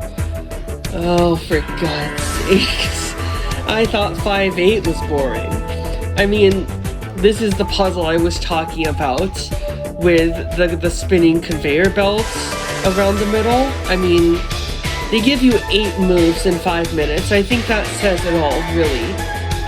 I mean, in that 5 minutes, you pretty much see the idea in the first 20 or 30 seconds, but this level, oh my god, this level is where the 1 unit a second movement speed really starts rearing its ugly head. Because the block towers, plural, they move around at that same constant slow speed, and there's no way to speed them up. I mean, if you're on emulator, you can, but that shouldn't be necessary when the puzzle itself's designed around this waiting.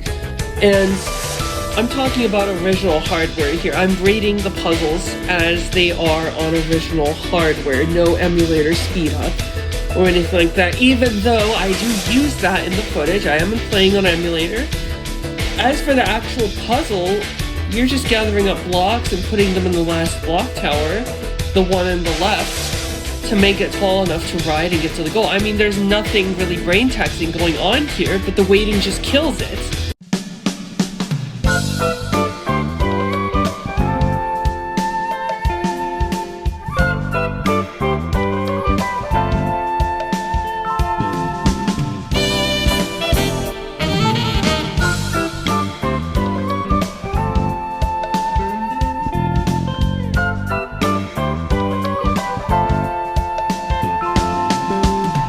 I mean, it's E tier for me because of the sheer boredom factor. I mean, I get it's supposed to be a test. It's more of like a test of practical intelligence. It's supposed to like give off this whole, you're taking an IQ test feeling, but that doesn't have to be mutually exclusive with fun, right? I mean, at least the music's good. In fact, it's one of my favorites in the game.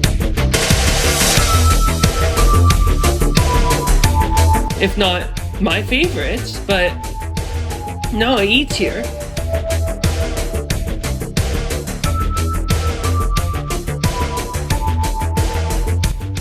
Well, finally, a good puzzle. I think 9-3 is a better version of this, more clever version, but what we have here isn't bad. I mean, it's one of those foundation puzzles again for a harder puzzle later, like kind of like 3-5 is to the puzzle I'm going to talk about in a couple, 7-4, kind of like 3-6 with 6-3, or 6-3 to 10-2, actually, as a matter of fact. But unlike in that other puzzle, 9-3, which I'm going to get to, because that's one of my favorite puzzles in this game, the solution's pretty straightforward. I mean, at the end, you do have to push the box in the bottom row, not the top, You can't push that one forward or it'll block the goal, but you can pull it backwards. So it works. Either way, you still win. I don't know, that's just a small kind of touch I found pretty cool, but otherwise, 9-3 is basically this, but better. So I'm gonna go ahead and give this a B tier.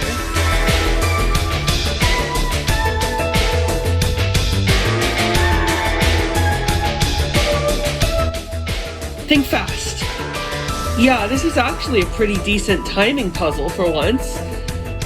You gotta move really quickly to put the blocks down in front of the laser so it can't hit you, and then you gotta rinse and repeat a couple times.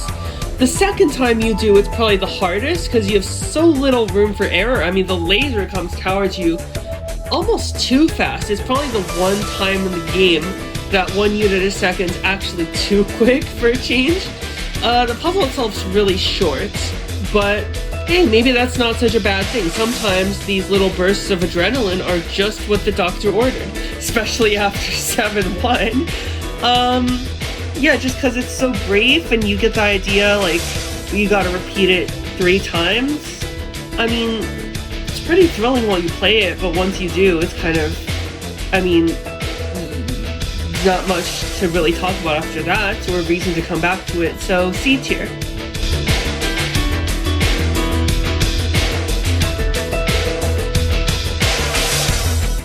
So this is the rehash of 3-5 that I was talking about. It's not as crunchy as that puzzle. It overstays its welcome, and it really doesn't have that different of a basic idea, right? I mean, it's basically 3-5 stapled together twice. Like, the thing is that I don't really understand, if this is stage 7 and that was stage 3, like, why is this just 3-5 twice? Like, if that was a stage 3 difficulty, if that was deemed appropriate for stage 3, why is this suddenly stage 7? Other than the fact that this time you have 2 boxes. Ooh, how original. But, you know, the second loop of this is just kind of tedious. You have to put like 5 different blocks down and to make it level ground. I mean, I don't know, I mean, the original puzzle was really good. I'd say this is still a solid B tier, but it's nothing too impressive. I mean, the original was better. Still B tier, though.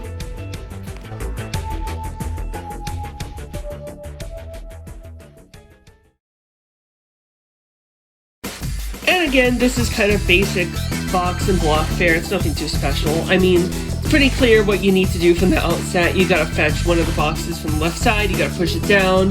Because if you just try to start with the 3 blocks that you're given, you don't really have enough. You can't really do anything once you get up to the middle raised platform with the second box. You can't get to the second box, and therefore you can't get to the goal. I mean, you really just kind of follow your nose, and you win, which by this point for stage 7, it's not really the greatest quality for a puzzle to have anymore. It's not that it's bad, it's just kind of there. So my critique is kind of short, accordingly. C tier.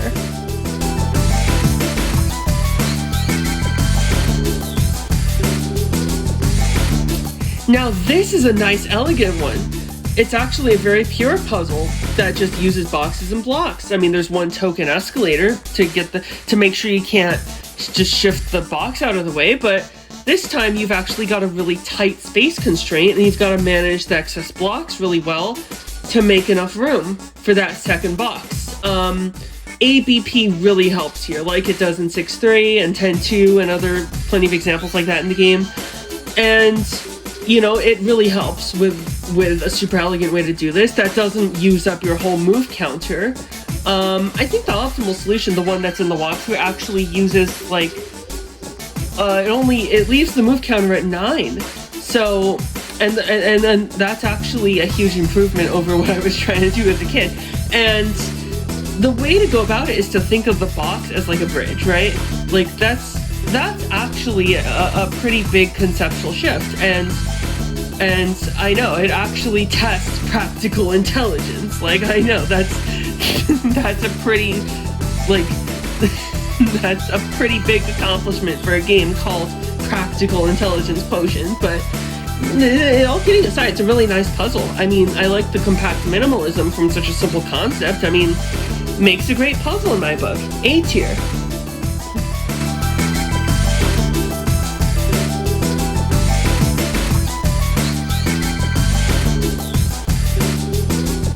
And then we have this walking puzzle. That's really about it. I mean, I can just summarize it in 2 words. Walking puzzle, right? I mean, at least you have cops this time, but I mean, that's really about the extent of the challenge. I can't believe for once that I'm actually using cops as a positive, but here we are. I mean, otherwise you're literally just walking through a barren wasteland of a puzzle. I mean, this is really, the move counter says, oh, it says 0. Like, what else am I supposed to do here? What else am I supposed to talk about? At least 1-4 has a rightfully easy pattern because it's stage 1. This is stage 7. I mean, by this point, you really expect the game to do something with anything, but I don't know, maybe this was meant as a breather level, but it just doesn't really come off that way. It's the best of the F tier puzzles, but it's not saying much. I mean, it's just, why is this here?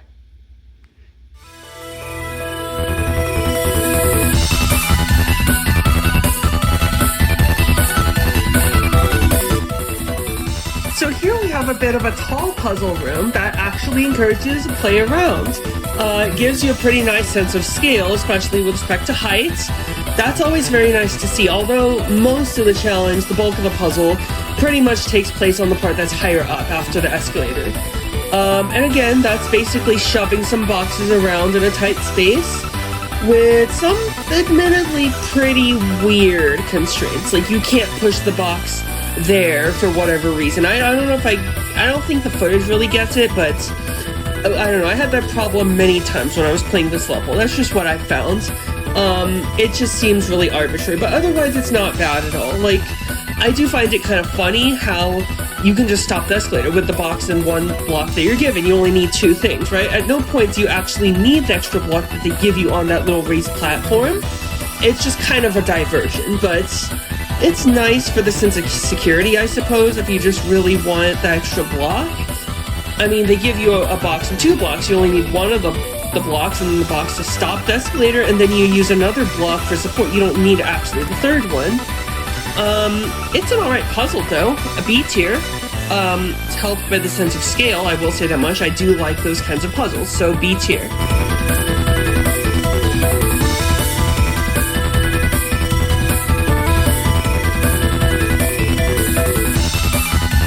Ooh, this one's interesting. Kind of reminds me of like a tougher 2-7 almost.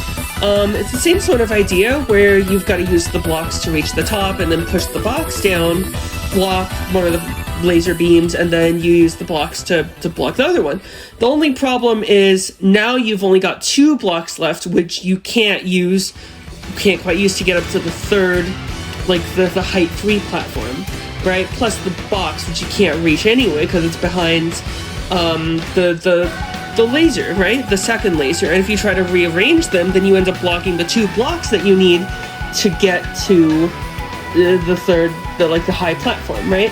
Unless you swap them in such a way that you've made enough horizontal runway for height 3 using the box. Remember what I was talking about earlier with triangular versus linear growth, right? That kind of basically quadratic growth is a no-go here because you would need 6 blocks but to reach height 3, but using the box, that takes up 4 of them, and then you only need 2, so that's actually perfect. So you need to figure out how to use the box as horizontal runway, basically. It's a pretty clever idea. It's a pretty clever use of height that actually teaches you the difference between blocks, which are height 1, and boxes that are height 2.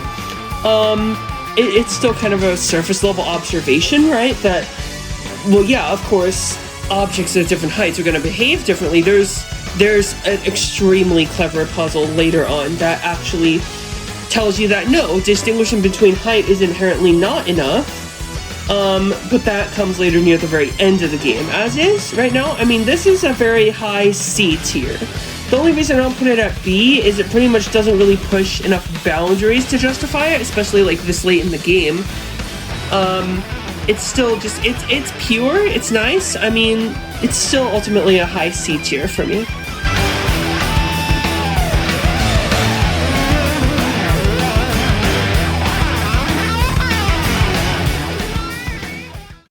but that's still better than the finale we've got here. I mean, really, this is getting kind of tired. I'll give it that it's got at least one good idea, and that's using the block to stop the conveyor. I mean, which actually brings up a really interesting throwback to very early in this video. Specifically the stage 1 finale, 110. Remember when I was talking about 110? How broken that level was when you just put the one block on the conveyor and you exploit the order. They did the U, belt, then U. Except this time it seems to be actually intentional, which just kind of raises the question and begs the question of like, what was that about with 110 then? What, I mean, if that was on purpose, why did they give you all these blocks? Just to what, to distract you? Maybe to like signal to the player that like, hey, look, this is a red herring. You just have to use one of these blocks. Maybe it was on purpose. It still doesn't make the level any better to actually, like, play. I mean, it's still just a very rudimentary level, but whatever. I mean, I'm not going back and adjusting my 110 ranking over this, but in this level, there's just... Yeah, I mean, that's the one good thing going for it, but otherwise you just have rooms that are, like, pointless. I mean, you have basically a conveyor leading to a dead end, except you could just walk around it. There's literally no reason to ever entertain that conveyor belts. And then, of course, halfway through you've got a revolving door, because of course you do. Great. I mean, like, it's like 410, but worse, basically.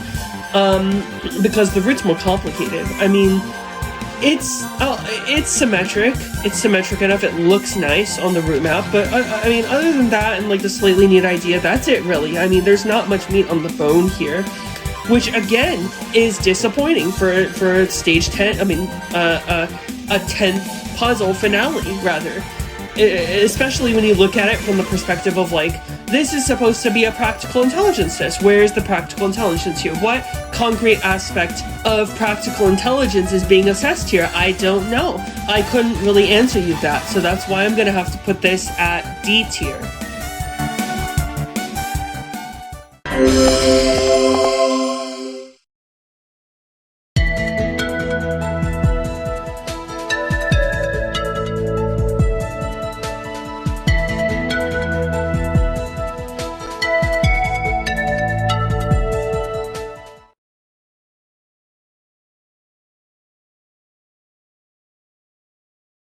So here we have our start to stage 8, and whoa, it looks pretty intimidating at first, just due to sheer size, but it's not that bad. Again, I do like the sense of scale, actually, but the boxes themselves are pretty easy to push out of the way, and you can eventually reach all the blocks. They're all eventually accessible. The key insight here is, like, you want to maximize the number of blocks you have available to you at any given time, because you want to stack them with the box to reach the goal. Turns out you only need 2, because you have a box that occupies 4, and then 4 plus 2 would be 6, which is the third triangular number, so it's height 3. Well, the goal is at height 4, but you can reach it from height 3, so you only need 6 spaces of real estate, and that means 2 blocks, right? But once you've got that mental framework going, that's pretty much the core insight right there. It's still pretty good as a stage intro puzzle, though. I do like how it's much more accessible than, like, 5-1, or especially 9-1, which I'm going to talk about later, while it keeps things fairly simple. But it also doesn't dumb them down to the point of being boring, which is a sin that puzzles like 7-1 committed, just with filling, you know, so much of it with dead air, thinking of that as like a substitute for actual puzzle solving when it so isn't. I would put this at B tier instead of C, yeah, because for one, the sense of scale, which is always admirable for a portable game like this. I mean, you've got to remember the context that it came out 20 years ago, and it was a PSP game, which was actually pretty ambitious for this to do. I mean, and plus, the second plus, you can always use ABP here, which is always nice, especially when it's helpful but not mandatory to solve, so B tier.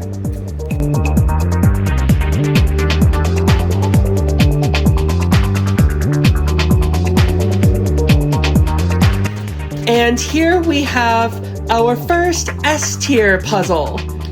Finally, took long enough, but here's the reason I feel confident calling this one the first S. Yes, even with the incessant COD, or maybe because of him, I know, right? It sounds really weird saying that, but the thing with this puzzle is that, in particular, every action feels like it has weights. But the thing is, you learn that each block weighs a kilogram, like each blue block, and you have to be able to switch between those and like the weight blocks. You have to master, this puzzle forces you to become a master of the fine art of interchanging blocks with weights, while keeping the weight on the door the same the whole time, so you can actually open the door and access the blocks on the other side. And you can't lock yourself out. The weight has to be exact. It can't go over. If you're even like 0.1 of a kilogram over, the door simply refuses to open. I know you could just like, can't you just like, I don't know. Like, I mean, same thing goes for being under too, of course. You're like, can't you just eat a sandwich and like open the door that way or something? No, I mean, I guess we live in a sterile universe where food doesn't exist or whatever, but but anywho, the cop may be annoying, yeah, I mean, but believe it or not, for once, he's actually the reason I give this puzzle an S instead of an A. He actually elevates the puzzle for once, because his patrol is very measured and calm. Like, he forces you to like make careful movements and not rush, which adds a whole like element of subtlety to the puzzle. Basically, it intertwines really well with like this idea of take one weight from the back and bring it back to the front, right? And like it forces you to be very deliberate with how you play the puzzle. It's a whole mindset shift that I really admire for a puzzle like this. The cop basically is in the lower half of the main section of the puzzle, where he keeps you confined to like the top sort of, and keep an eye out on him every few seconds. You're essentially playing Metal Gear Solid, right? It's a pretty ingenious idea, right? Especially considering he's not all that frustrating to deal with in the first place. His pattern's consistent, he's predictable, he's never really blocked off by any wall or pillar or anything, so he doesn't turn weirdly like in some other puzzles, like 4-5 or some stage 6 puzzle that I forget, or 9-9 or 10-8, as I'm gonna get to, but you know, I mean, you can always tell where the flashlight's gonna be. Getting to the higher platform is not the hard part. Making sure you use the right blocks to get there very much is. And believe you me, I got stuck on this as a kid. I know I say this a lot, but I got legitimately stuck on this as a kid. Like, I just couldn't do it. For the life of me, I just couldn't do it. And if this is your first time playing this game, or you don't remember the final weight that you need on the last skill, you again, like with all the weight puzzles, it's always good strategy to climb up first. And especially in this case, since you're building a staircase, you don't know like what combo of blocks and weights is going to add to the right number, and it turns out to be 2.5 kilograms, spoiler alert, but you won't know that from the beginning until you build a staircase and go up, and then maybe you know full well that you don't have the right combo of blue blocks and weights to find out what you need, and then you've got to like expertly rearrange everything while making sure not to get spotted by the cop. And once you commit his pattern to memory, it basically becomes muscle memory. It's not too bad, unlike the later puzzles in this game that drive you nuts, but that's for later. I mean, yeah, no, it really does add this sort of almost luminous sort of element of like keeping time with the puzzle. It really is nice and subtle. It's a genius puzzle, and I really do mean that wholeheartedly.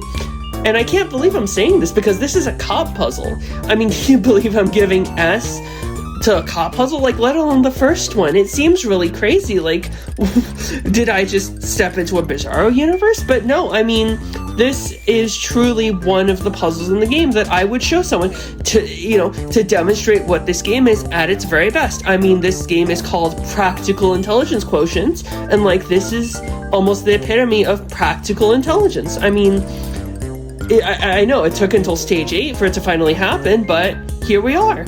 Here is an honest-to-God S-tier puzzle. This is practical intelligence.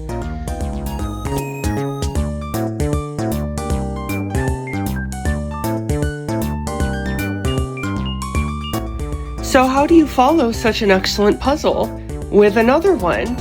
I mean, this is one of the best pure block and box puzzles in the whole game. And it really goes to show that, like, sometimes simplicity really is more than complexity. Less is more. And the whole is greater than the sum of its parts, and other cliches that you've probably heard a million times. But, you know, unlike basically all the block and box puzzles that we've seen up to this point, except for maybe 7-6, the solution's not super straightforward. It's really kind of tough to figure out, and it actually makes you think about ABP and stuff, about pulling the box that's like vertical in the second column to the left instead of like a horizontal box, because obviously it won't fit in a one wide, but I mean, basically it's a very skill-based puzzle. If you're frustrated, it's usually your own fault, basically, or as Gen Alpha likes to say, I guess, skill issue. And speaking of alpha, that's the letter grade I'm giving this puzzle. A tier.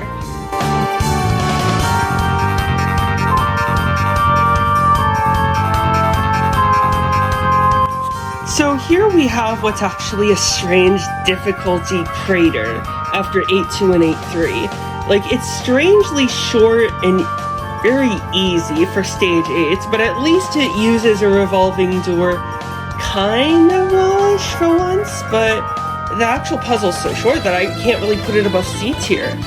Also the switch just like exists to be a switch, like it's very contrived, and it really only exists to pad out the level by 10 seconds. Well, that sure improved the level, didn't it? All joking aside, it's a bit of a breather level after what came before it, and the rest of the puzzles in this stage strangely aren't nearly as hard as the last two. I mean, I'll be the first to say breather levels have their place. They help prevent player frustration. I mean, considering you can always pass on a level though, and this is meant to be like a test of practical intelligence, other than like shoving taking 3 turns to shove the box along the one space conveyor belt, if you can even call it a belt. It's just one space of conveyor, one lonely space. You shove it on, and then you shove it again, and then you shove it off, and it takes 3 moves. Like, that's actually how clunky the physics are in this game, I swear to God. But like, you put a laser in front of it. Cool. That was a puzzle. So, I mean, it's still C tier though.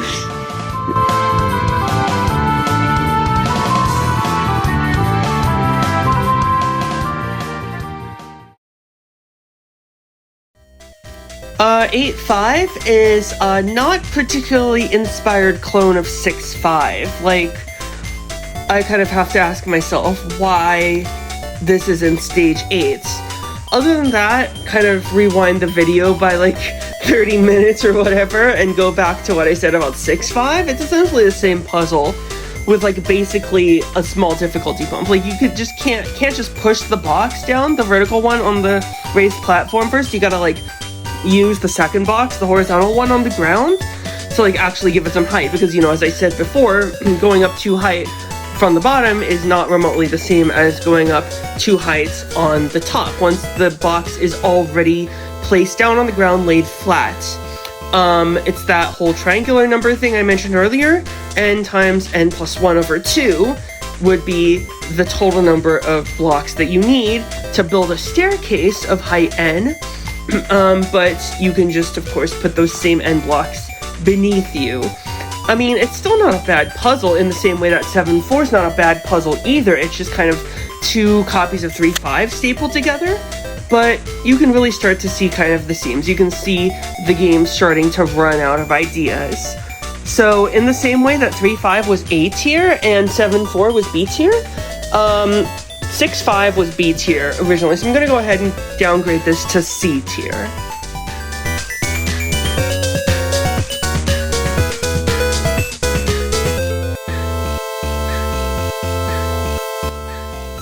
And, spoiler alert, here we have our 3rd C in a row for the 2nd time.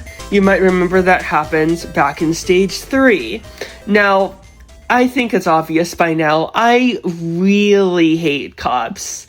Not necessarily in real life. My feelings are more complicated than that, but I do like the general idea of balancing them in between the lasers, you know, not making sure not to trap yourself in their flashlights. I mean, timing's everything in this one, and that's like 7-3, that could be an asset. Timing is a perfectly valid part of a reasoning test. You know, it's one of those where you get the idea, you get the gist of what you're supposed to do, but in this case, the gist is not enough. And for stage 8, that's actually a good thing. I mean, in this late in the game, you're really not supposed to be able to follow your nose, which is a criticism that I could apply to, like, the last puzzle, 8-5, or like 8-4 especially, or even some of the stage 7 ones, right? But you know, you have to play the dance with the cops. You basically have to follow the rhythm. It's that kind of Lumines style gameplay that I mentioned earlier with 8-2. It's kind of like a less sophisticated version of that. But I will say, to this level's credit, the lasers are pretty much the perfect device for this, because they literally inhibit the range of movements you can access. I mean, the cops, basically the lasers block it off statically, while the cops block it off dynamically. So it's all about going with the flow and making measured movements, sense of timing, except 8-2 kind of has that dual purpose thing going on with the weights and the blocks doubling as weights and etc. I mean, this is more just kind of, it's okay for what it is. I mean, it's a high C tier. Like, I'm still not a huge fan of the execution, really, but at least the general idea is fresh enough to justify its position. So, C tier.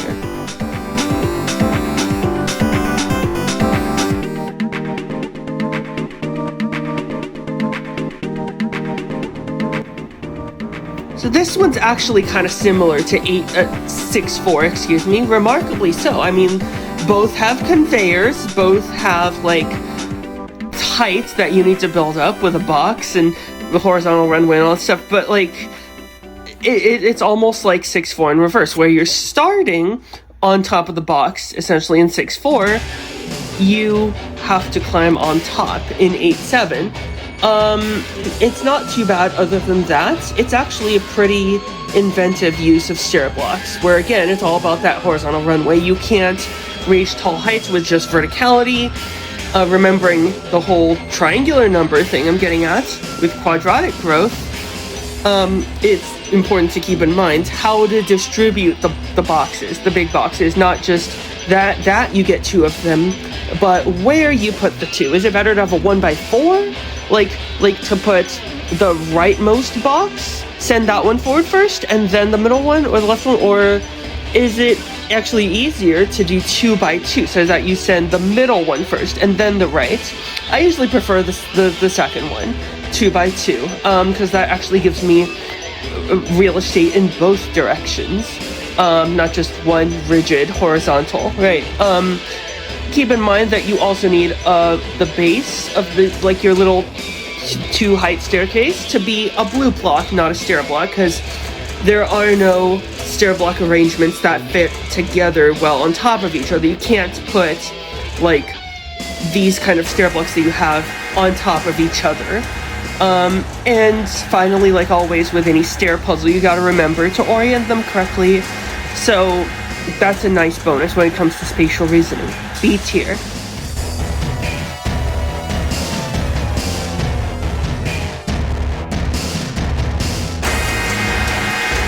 Oh god, not this one.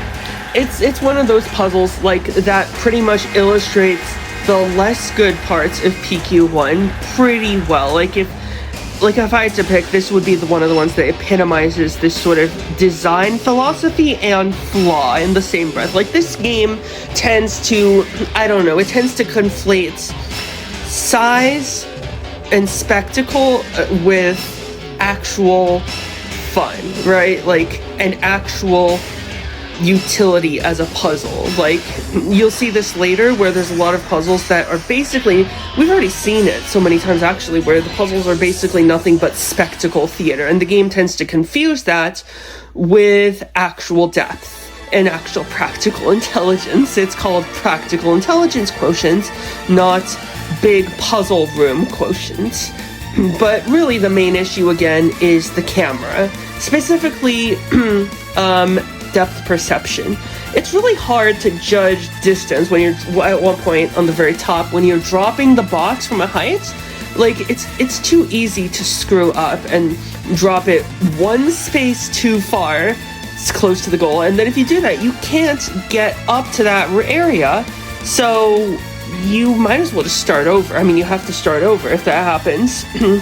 And even if you screw up another direction, guess what? You've still wasted a move pushing the box to get it back. I mean, if that's even possible, you may have to start over then too. I mean, not to mention there's so much time wasted on the escalators, just thanks to the game's rigid movement and awkward physics engine. Like, I get the idea, like, it's kind of like it's a puzzle like 7-1 in that sense. With the escalators, it's another waiting game. It's not particularly fun. It's not particularly enlightening to, like, carry out once you've already figured it out.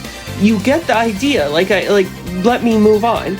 But I mean, thank goodness PQ2 does a lot to remedy this. But even without that, the escalators really just don't add much of substance, especially not by this point, this late in the game. I mean, sure, I ordinarily praise this. It looks like it has a sprawling sense of scale, but with the height and everything. But no, I mean, in this case, when pushing one box off can just easily mean, like in the left half of the level, there's a box that you push off to the left side, and then that kind of puts you on another platform, but you can't do anything with that box until you kind of, like, go back around, back down the escalator, back up on the other side.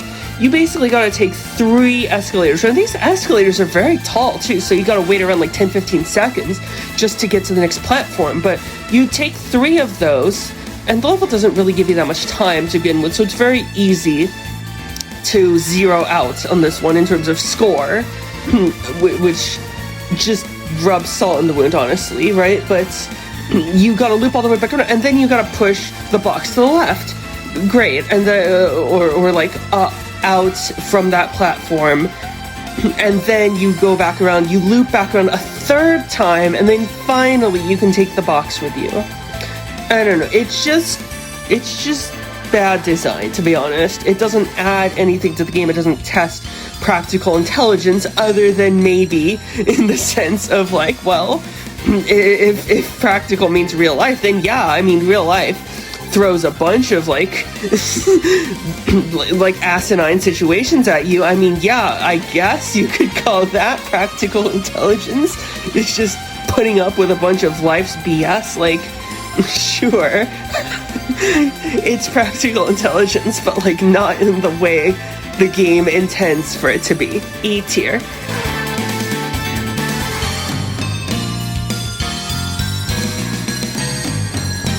And speaking of things the game doesn't intend, we'll have a look at 8-9. I mean, this is basically, okay, I mean, this requires a bit of context. This is basically a puzzle where you've got a staircase of blocks, right? Or at least blocks that can be very easily rearranged into a staircase. And the game gives you, like, this very generous move allowance. It basically implying it wants you to pull off some complicated maneuver, right? Like, you're supposed to do this badass thing with, like, pulling the laser back and avoiding the whole thing and just going around it. But here's the problem with that. You don't have to avoid the laser. Right, you can see in this footage here, I build the staircase, okay fine, I built the staircase, I push the laser, whatever, and then I pull the laser back to exactly halfway, and then which is the second block, and then what? I just go back down the stairs, and the laser doesn't clip me.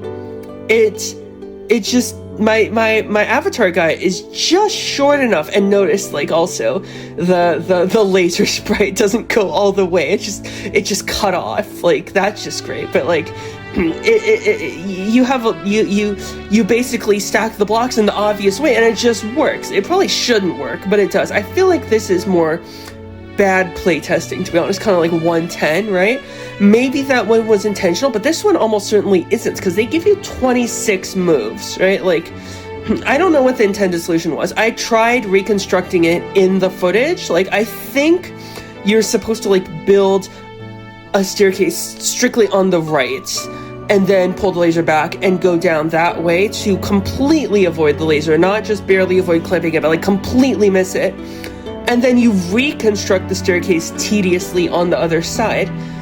So it's another symmetry puzzle, essentially. It's kind of reminiscent of 3-9 in that sense, but even then, it's just more tedious than anything. Like you see, it takes me almost a full minute to reconstruct that solution, and whether that was the intention or not, it's just speculation.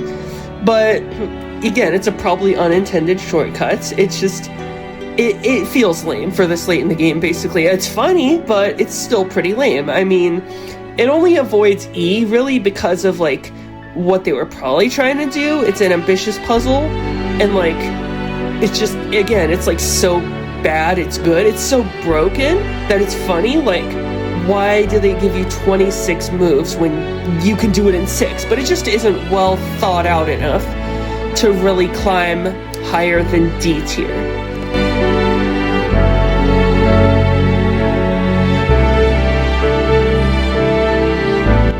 So here's a stage finale that actually kind of works. And this is the first puzzle in the game with actually a double-digit time limit. It's very long. Like, if you just let the opening play out, like the intro to the question or whatever, it pans out through this really labyrinthine, like, sequence of switch doors and stuff. And it looks really intimidating, but there's really not all that much to it once you peel it back.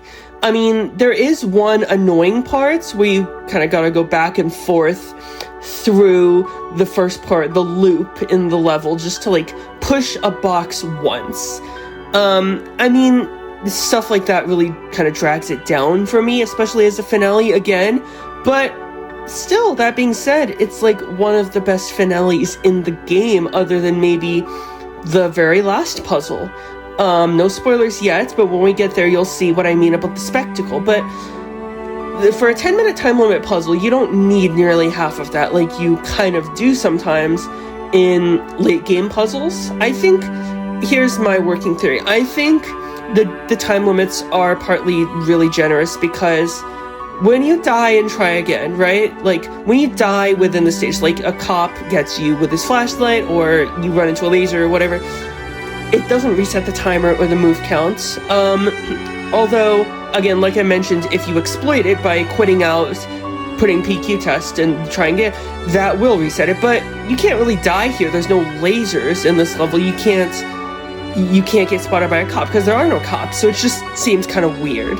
And I sped this footage up, right? Like, I'm playing on emulator. I sped this up. So, like, I just the walking is the tedious part, and it just makes it not really A-tier worthy for me. I cut to the part where I've got the box at, like, where I need to be to toggle the yellow-red switch on and off.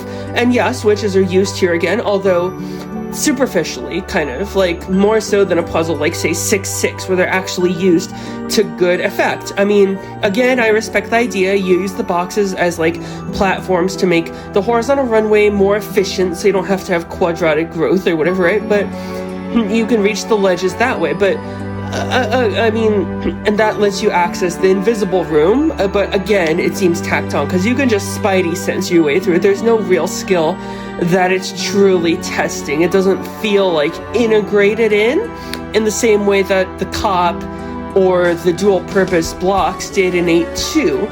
It's just arbitrary. It's, like, it's contrived, basically. It's padding.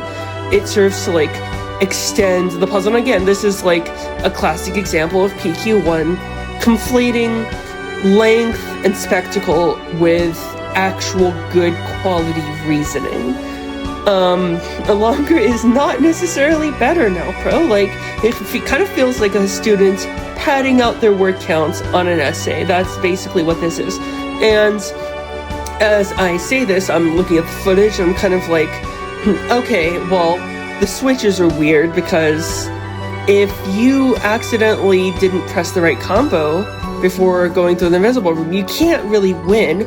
I was, like, wondering, can you go back through the invisible room, retrace your steps? Turns out the answer is yes, and that way you can fix it. But I don't know. It just, granted, this shouldn't really happen because you can see the doors from like where you're standing right before the invisible room. So there's really no reason for that to happen. It's just kind of weird. It seems like an annoying oversight. So you're not really screwed if that happens, but I don't know. It's long, it's bloated, but not as much as some really like the worst offenders like 510 or whatever. It's not nearly as empty as 610. At least there's an actual substance here, right? With like using the box cleverly and toggling the switches correctly. Yeah, I think it's a borderline B tier.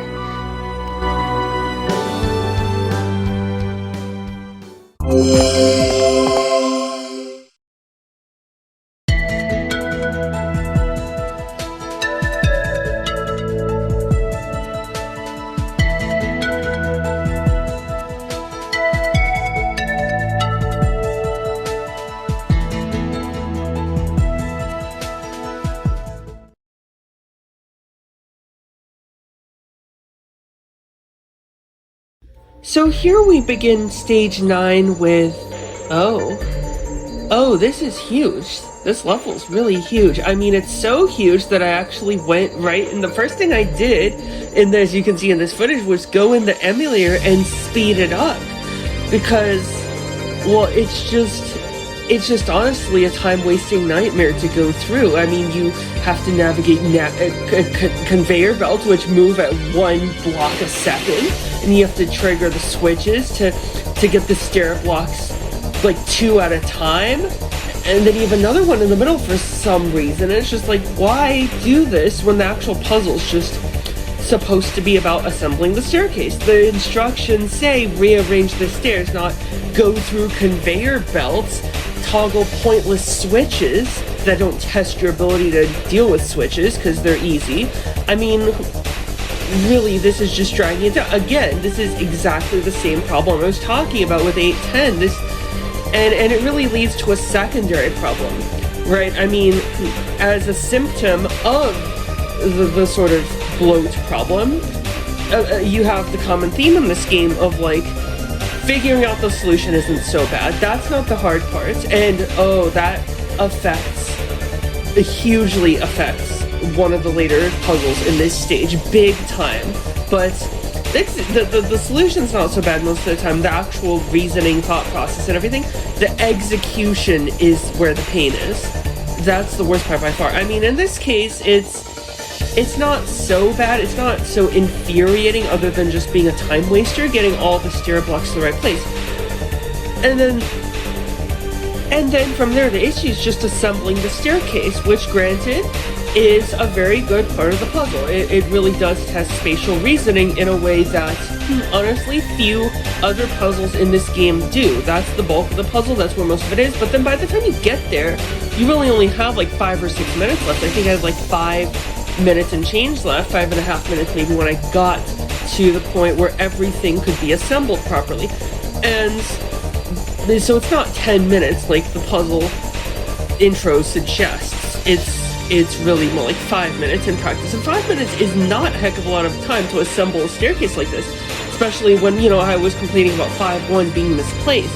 This is basically, I mean, it's not misplaced anymore, it's an appropriate difficulty for stage 9 now at least, but it really is like 5-1 on steroids. It's by far the hardest application of stairs in the entire game, which, it is rightfully so, but it's just, yeah, no, it's dragged down a lot by the execution. I mean, it would be A tier if it weren't for the annoying, like, padding at the beginning. So I'm gonna go ahead and give this a low B tier.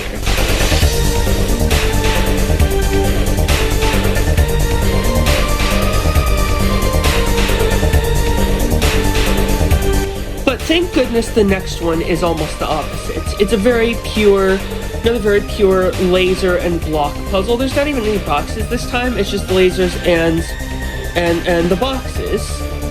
The blocks, excuse me. I keep mixing those two up, but according to PQ2, fun fact, they call the small blue things blocks and the big grayish black things, boxes. Just as an FYI, but this is actually a laser puzzle I can get behind. You know, after how long and drawn out the last two were, they weren't bad, but they were definitely drawn out.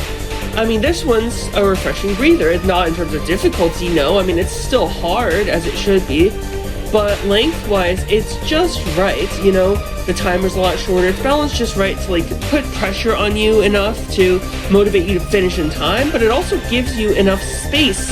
It's a breather that lets you breathe, to just lets you just sit and think about the solution and sit with it and try to figure out how to get both blocked. Again, it's a mindset thing where you really should be focusing on, okay, how do I get both blue blocks to block, pun intended, the laser at the very top, since you can't really do anything about that with the other lasers. You just kind of have to block that with blocks. But that becomes your main focus. And that's very nice. You try to figure out how to retrieve both of the blocks without getting laser blasted along the way, and it also becomes its own optimization efficiency puzzle. That's where half the fun is, again, like with most of the best puzzles in the game. It's another one of those pure puzzles that actually rewards actual thought and foresight instead of just, oh, walk through this empty hallway for 8 minutes. A tier.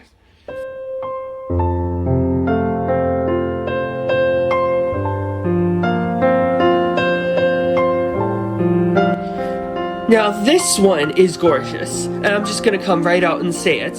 S tier, easy. Second S tier. I love the idea of building a bridge out of boxes, and really the whole idea of planning ahead so you can reach the other side. And yes, the bridge is necessary. If you don't build it properly, and you just try to, like, if you fall for the obvious trap of, like, bringing one box down, as I purposely do in this footage to illustrate the failure mode, like what happens if you try and go for the naive solution, right? You have no way of getting back to where you started. But why is that so important, you ask? Why is that fatal to the solution? Well, it's because you start off with 2 boxes, and you can only bring one down at a time. If you try to bring both down, it just won't work. There's literally physically not enough space for you to do that. And yes, I tried, and yes, it did cause a glitch where the 2 boxes basically just smush themselves together visually. But no, you can't bring both down at the same time. Believe me, I tried. But if you don't build the bridge, you don't have enough boxes to build the bridge back. You get 2 on the other side, but that's not enough. You actually need 3. And so, yeah, no, you really can't solve the puzzle without doing that, and I just find that beautiful. You know, you have to build the bridge at some point, whether that means, like, doing it earlier or doing it later, and you can't do that without the second box. I mean, you're constrained by a very particular interpretation of space. The game's very particular about this at its best, like when it actually cares to make a good puzzle. Oh, it can make a damn good puzzle. I mean, nowhere it's more evident than in this level. I mean, it tricks you just right with this obvious bait and switch, but the real idea was to build the bridge the whole time. And I think it's wonderful out-of-box design. I've said it before, and I'll say it again. This is practical intelligence at its finest. S tier.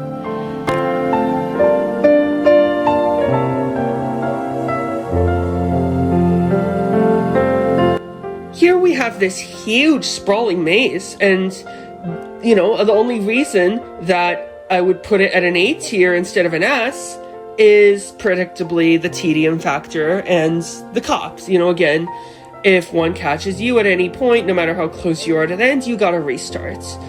Otherwise, this is a really ingenious idea. I mean, you need careful precision with the box. You can't just push it off randomly too early, or you gotta restart.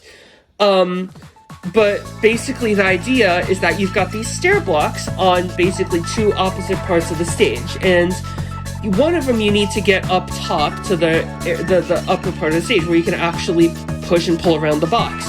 And then the other one's what you actually need to finish the puzzle. Once you've got the box in the right place, you gotta, like, navigate the cops to get to where the other stair block is, and then put the second block in a position where you can climb up and finish.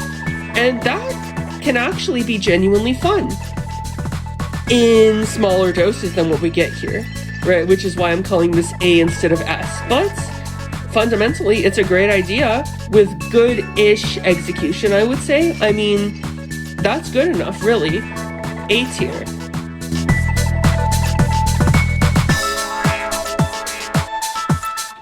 Oh, we haven't seen one of these in a while, have we? It's a demonstration puzzle. This time it's with one of the giant, huge, tall blocks that I like to call mega tall blocks. But funnily enough, since it's so late in game, it only shows up one more time in 1010, believe it or not. It's like, it's a 2-time gimmick. And it really is a gimmick in this level, because like all you do is put the blocks underneath in the obvious way, and then it just kind of solves itself. But that being said, I somehow got stuck on this a lot as a kid, and I honestly don't know why. Probably because I was a kid.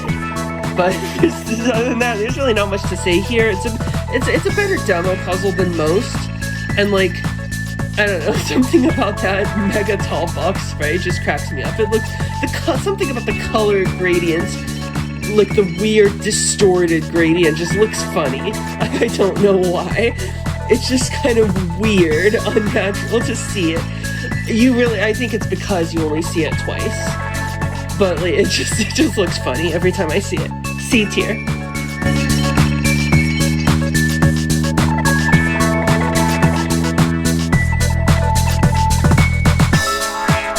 So this one's actually pretty creative.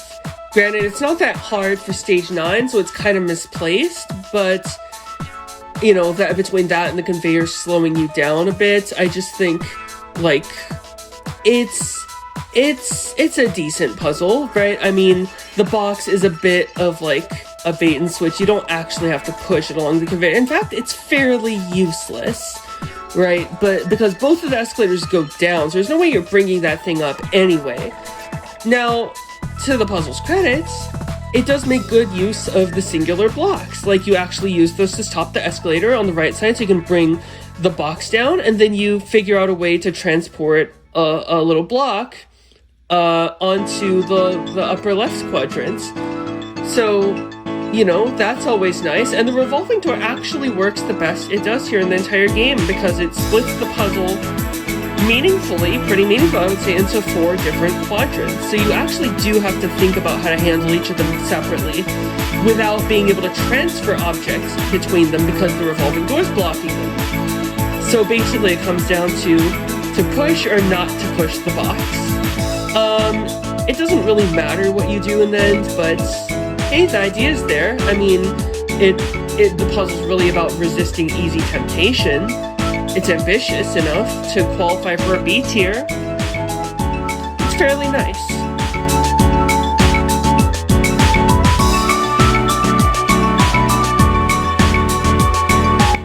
This is just kind of a longer, harder version of 8-1, basically, except now the difference is you have a more direct path to solving it. Like, you can actually go up directly from your starting point to the ledge where you need to be, because now there's no longer a giant gaping gap there.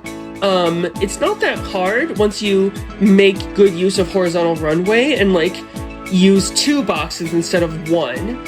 And once you figure out that you can like use ABP to get access to all 4 blocks that you need. Again, there's really the fundamental use of the technique I was talking about. I don't think it's strictly required to solve the puzzle in the same way that it is for, say, 10-2 coming up, but, you know, I mean, because you can still get the block, you can still do it the way you did it in 8-1, just a lot more tediously. But I much prefer kind of the more elegant solution. B tier.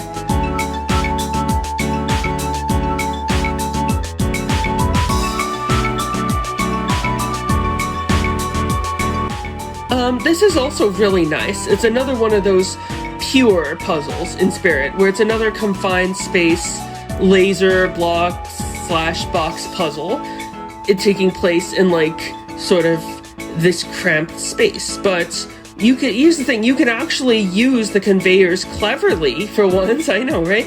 An actual good use of conveyors.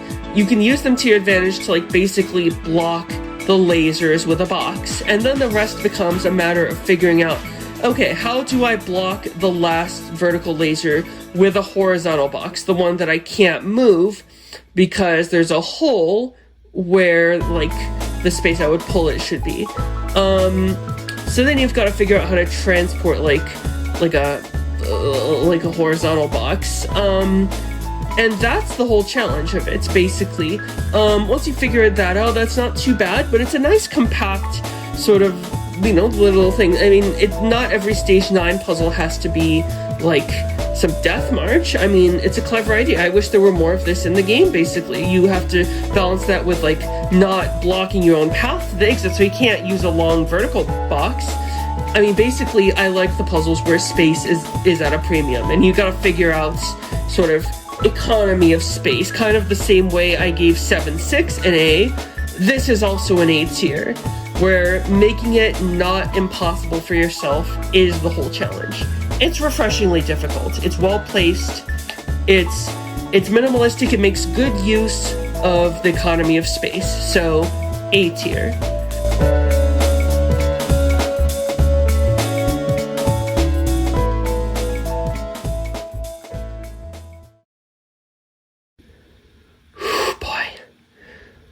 Oh boy, this freaking puzzle. Look, now pro, I'm not mad, I just want to talk. I have 23 minutes of footage on this puzzle. That is the 20-minute time limit plus the extra 3 minutes that you actually get as a mercy period for going over time. I respect the idea, but respectfully, screw this puzzle. It has 6 cops. Not 1, not 2, not 4. 6. You want to know what you're going to be hearing most of the time? Caught. Ready? Your chance. That's basically what this level is. It's a retry simulator for 23 minutes. One mistake, and you start all over again. Just to be clear, it's not the concept that sucks. I want to be clear here. It's not the concept. It's the execution. Especially when it comes to rigid, stiff PSP OG hardware controls.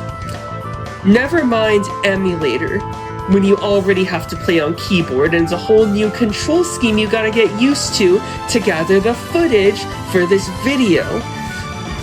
I mean, look, the core of the puzzle is basically that you've gotta like assemble enough weights, get them from like the top of the 3 tall pillars, because you can't just get those by grabbing them directly.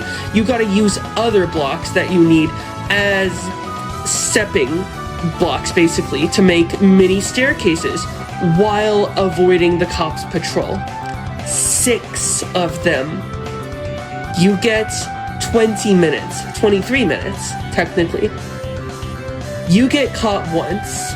You're doing it all over again. And the cops' patterns are, again, not super easy to memorize. And even if they were, you've got to keep them in the back of your working memory for the entire puzzle.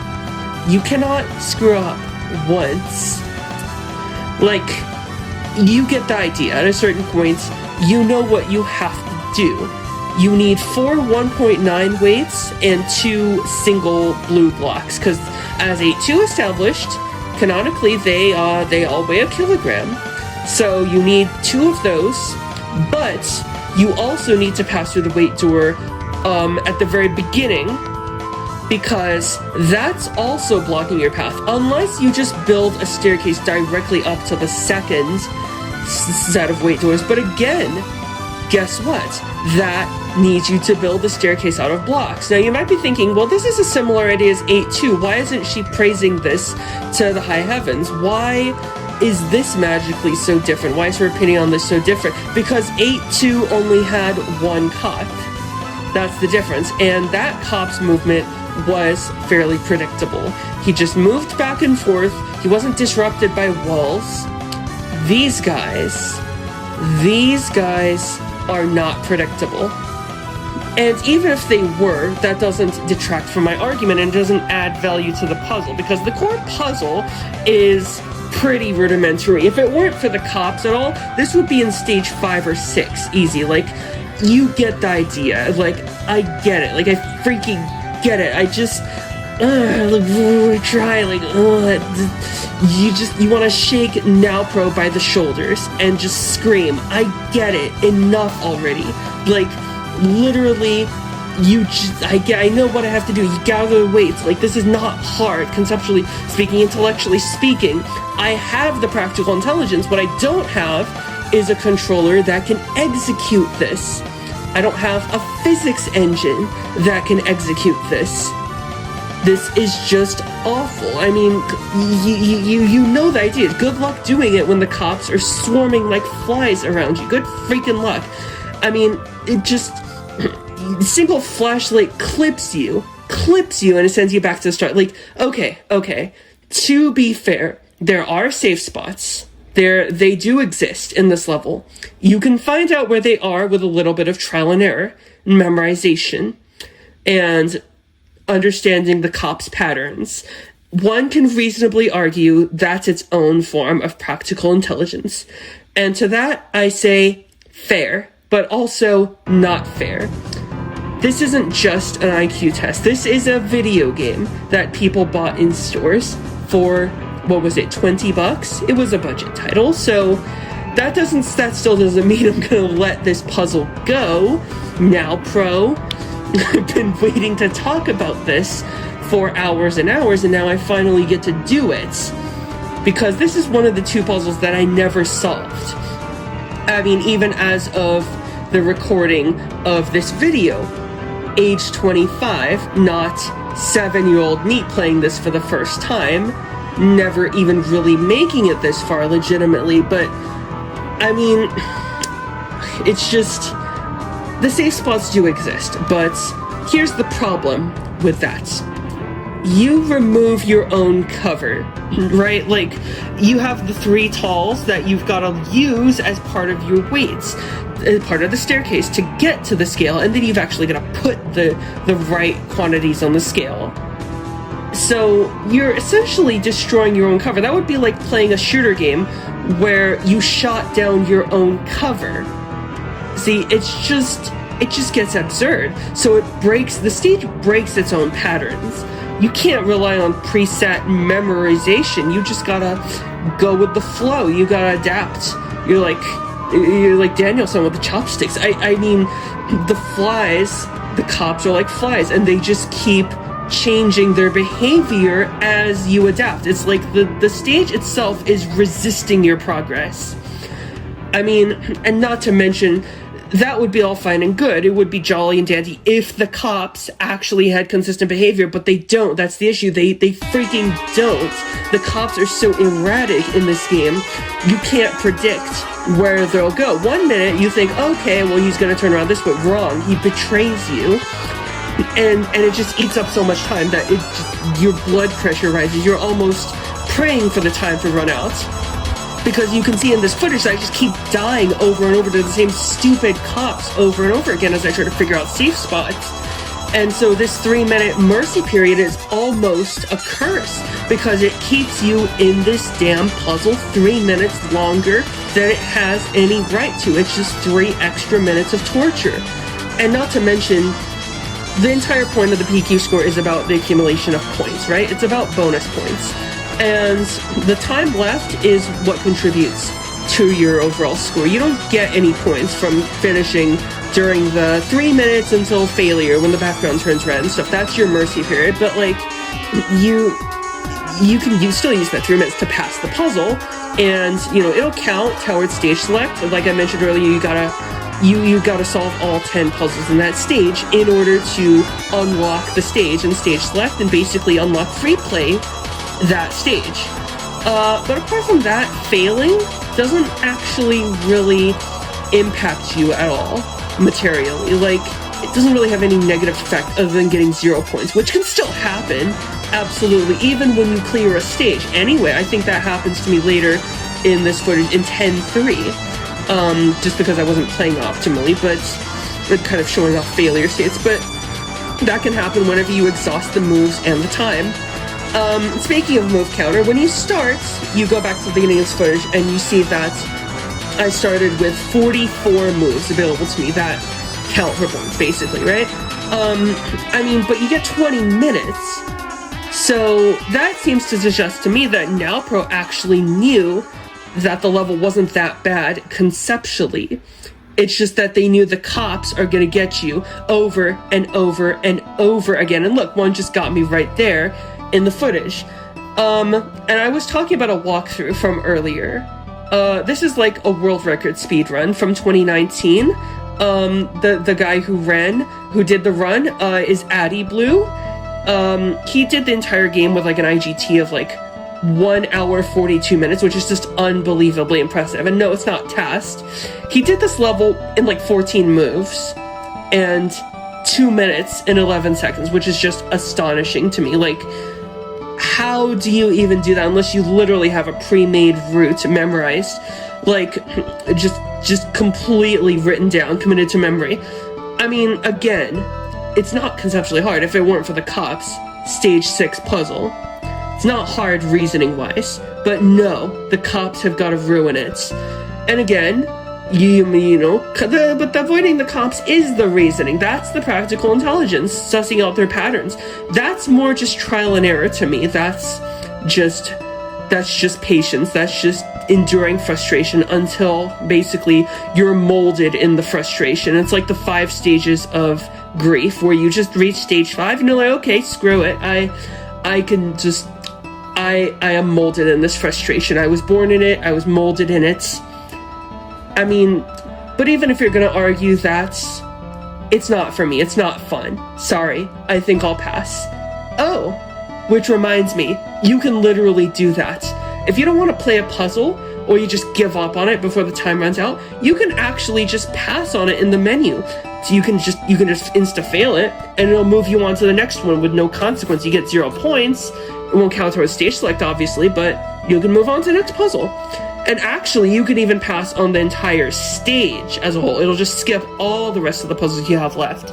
So you can use that to like skip to the next stage if you want, or if you're like on a 9 or 8 or 9 puzzle and you just can't stand the idea of playing this stage anymore, or alternately, you want to move on to another puzzle in another stage. And here's what I mean by that. Okay, let's say for some godly reason, you actually wanted to practice this puzzle and get good at it, right? You want to not suck at this level anymore, the particular level anymore, for some reason. Like, maybe you're just a completionist. You want to 100% this game and solve every puzzle. Great, you want to practice. Okay, cool. How do you practice it? You haven't beaten it, so you haven't unlocked the stage select. You know what you gotta do? You gotta go back into the PQ test. It'll start you at stage 1-1.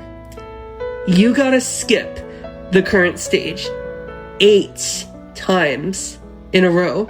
You gotta open the menu, the triangle button, you press pass on the current stage. You do that 8 times. 1-1, 2-1, 3-1, up to 9-1, and then you better make damn sure you don't do it accidentally again, because that'll take you to 10-1, and the game auto-saves after every puzzle pass or fail, so it's like, if you accidentally skip past 9-9, you're screwed, right?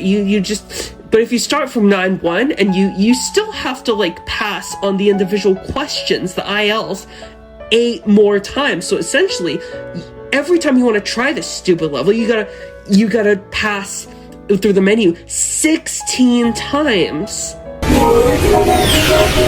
16 times, and each of those, of course, comes with its own loading screen.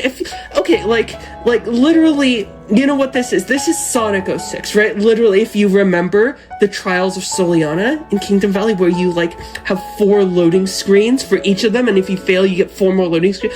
That's what this is. You get 16 loading screens, basically. I mean, the loading times aren't as bad as the Sonic 06, but like, it's just who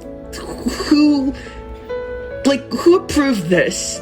Why isn't there a station like where you just play the puzzles one at a time? It's baffling to me. I know it's like, maybe they wanted to create artificial scarcity, like, oh, this puzzle's special because you can only reach it if you pass in the menu 16 times. Once you see it, you'll never see it again. You have to play the whole test again if you want. But I mean, it's artificial scarcity, right? And this is just, it's nuts to me that PQ2 made so many quality of life improvements that it's like actually ridiculous. It's almost an entirely separate game.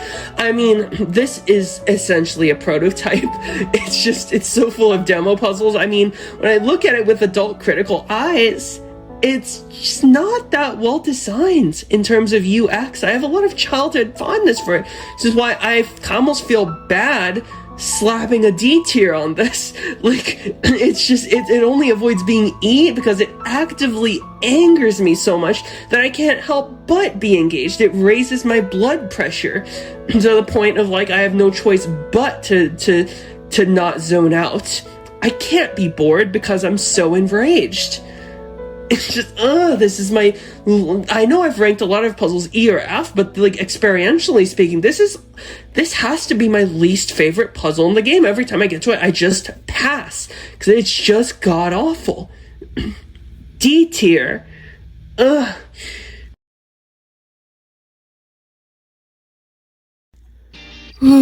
Well, that was certainly a puzzle. And this one, 9-10. I mean, I know this isn't a super high bar to clear, but this is probably the best 3D maze puzzle in the game, barring the grand finale. And again, that is not saying much, but it does have some actually clever backtracking and foresight that you need in order to beat it. There's still kind of too many filler rooms, although that's par for the course in any of the maze puzzles. The map they give you at the beginning actually has 2 spots where you literally need to retrace your steps. But there's always a but. There's always a catch. There's a cop at the second time that you have to retrace your steps. And this guy is pure RNG. Basically, the way you dodge him is you don't. You follow every step of the way that you're supposed to on the route map, right? On the mini map. And the reason you have to go back is you kind of have to like pull a box out of the way for when you go in. And I show this with save states, but like I get lucky in the footage. But yeah, that's the thing. I got lucky that this box being pushed, like, it really just, the outcome of that cop's flashlight really depends on RNG. That, like, bad RNG, unfair RNG, where you can't see his flashlight through the door because you go in the door, right? Which is not so bad. You go in the door from the right and then toward left, and then you pull the box. And it's that return trip that kills it. Basically, you have to like open the door, but the door open animation takes a couple seconds. So during those couple seconds, you're completely vulnerable. You're completely exposed. You have no way of defending yourself from his flashlight. Here, like the part that's right here, I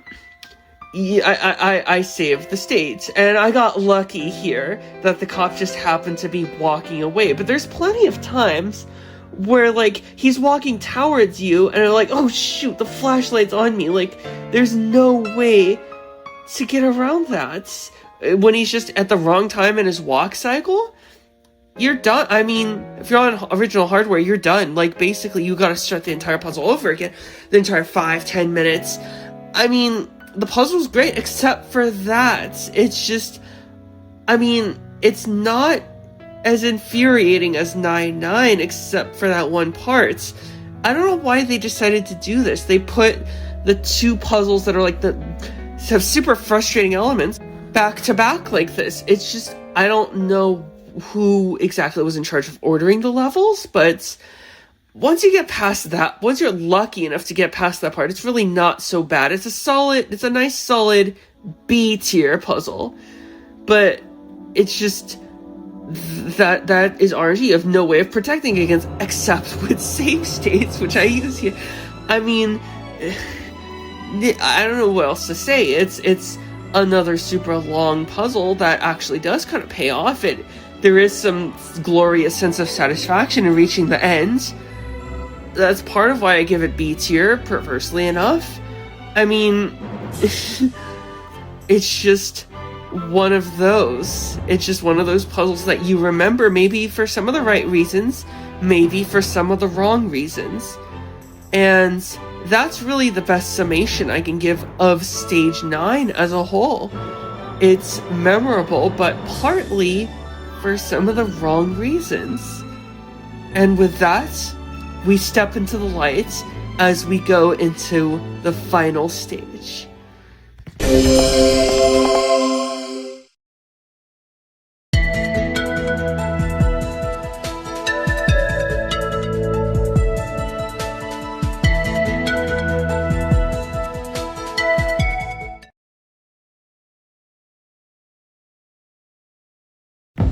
Thankfully, Stage 10 starts us off with an absolutely wonderful puzzle. It's really beautiful with a super nice concept, super elegant execution, little to no bloats. The only real bloat comes from the actual, the movement, the physics engine itself, with pushing and pulling the blocks and such, but that's just PQ1 being PQ1, and again, it bears repeating. Thankfully, they streamlined this a lot for the sequel. But anyways, what you have to do is actually not super apparent at first, and that's what makes it a beautiful puzzle to actually play.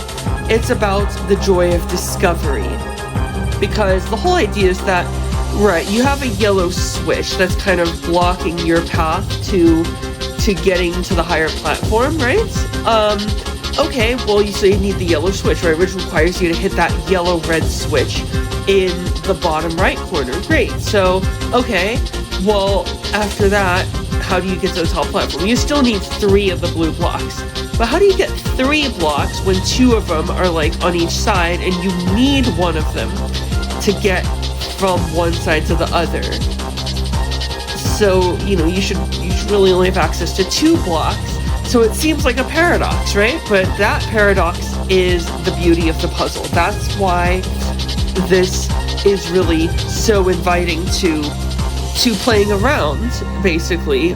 Because your first thought might be, okay, well, I need 3 blocks, so I'm gonna, make a path to sort of enable my access to those blue blocks at any given time, right? So what I can move these. There's this kind of crevice, there's this pocket in the upper half where I can just shove a box in. Okay, so great, I made a bridge, right? Is that it? Is that what I have to do? Well, kinda, because the second you do that, okay, sure, now you have access to all 3 blocks that you need. You can carry them up to, but then you don't have the yellow switch. So if you want to activate that, you've got to go to the bottom right, hit that switch. But then, oops, that's a red-yellow. The switch in front of you is red. You locked yourself in. You're trapped. And now you don't have a way to get out. Which kind of hints at what you actually need to do. You don't need to build a bridge at the top. You need to build a bridge at the bottom. Like in the footage here, you need to shove both boxes into the same spot at the bottom, and that could be a little bit repetitive with this game's physics engine and stuff, but once you get past that, it's really not too bad. I think the execution, the idea is just really wonderful. The execution is not enough to drag this down below, yes, our third S tier. Perfect start to stage 10.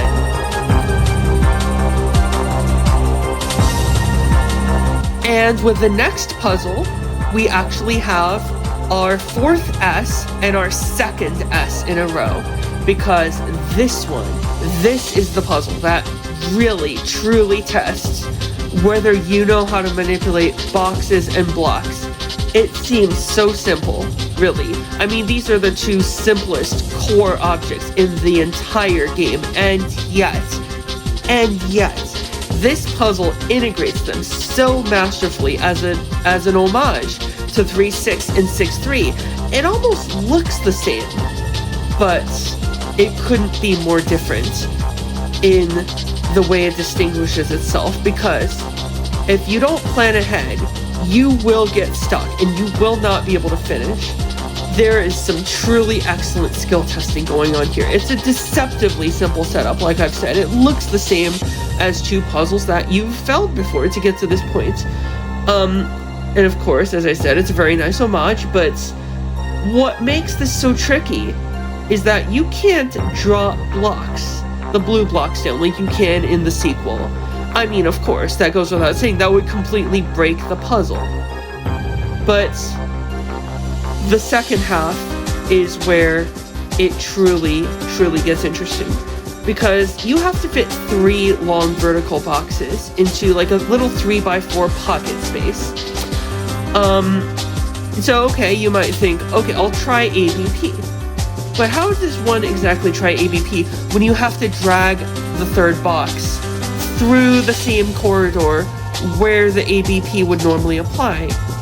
You would have to put the block there, and that would block, pun intended, that would block you pulling the box through that corridor, and so it contradicts itself. So the idea really is to create an even smaller pockets. This is what I like to call the pocket technique. The first box is, okay, fair, you can just use ABP on that one to get it squarely tucked away in the bottom left corner. And you can actually do, like, sort of the same for the second one, right?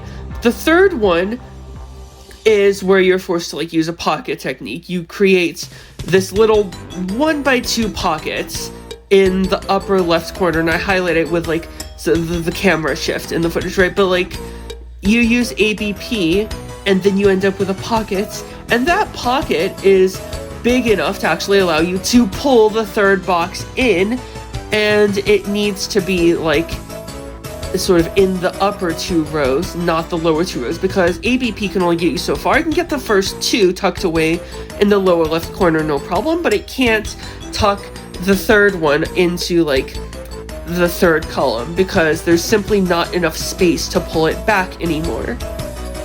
So now you need a pocket, and you need a way to get out of that pocket, and that's why a 1x1 corner just isn't enough. That's why the second box also needs to be in the lower left, right next to the first box that's tucked away. This is not at all easy to figure out. This is why this puzzle is S tier. It just works perfectly in terms of how it integrates everything together. It works perfectly as, like, a final exam of the box and block, the box and block puzzles. It's basically what I consider the apex of these pure block and box puzzles. This is prototypical practical intelligence, and so for that reason, it absolutely deserves an S tier.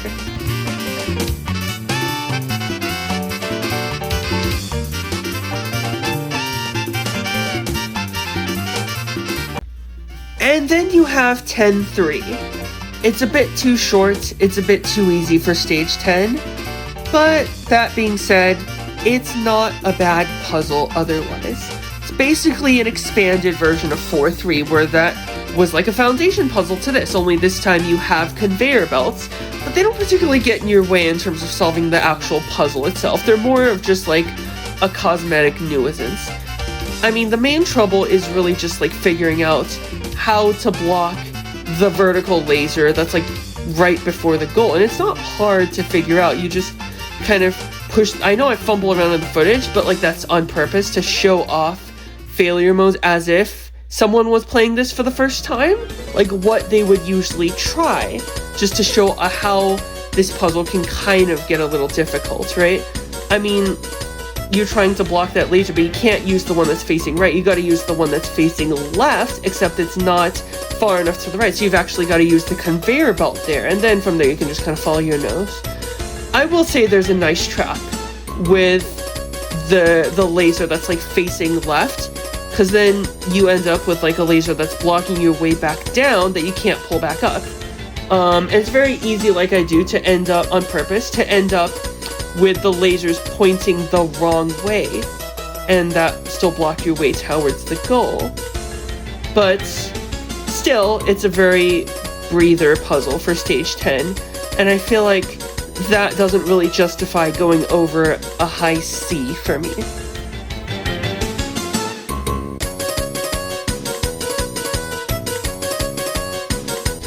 And this one, 10-4, is again very long, almost overly long. It's drawn out, again, like this game loves to do. The cops, I know, I raged about them for 15 minutes in 9-9, but there's only one this time. There is a nice, clever challenge with navigating it, kind of almost in like an 8-2 way. It is a little more frustrating than in that puzzle, yes. As always, you make one mistake in a 15-minute time limit or whatever, and you're back to square one.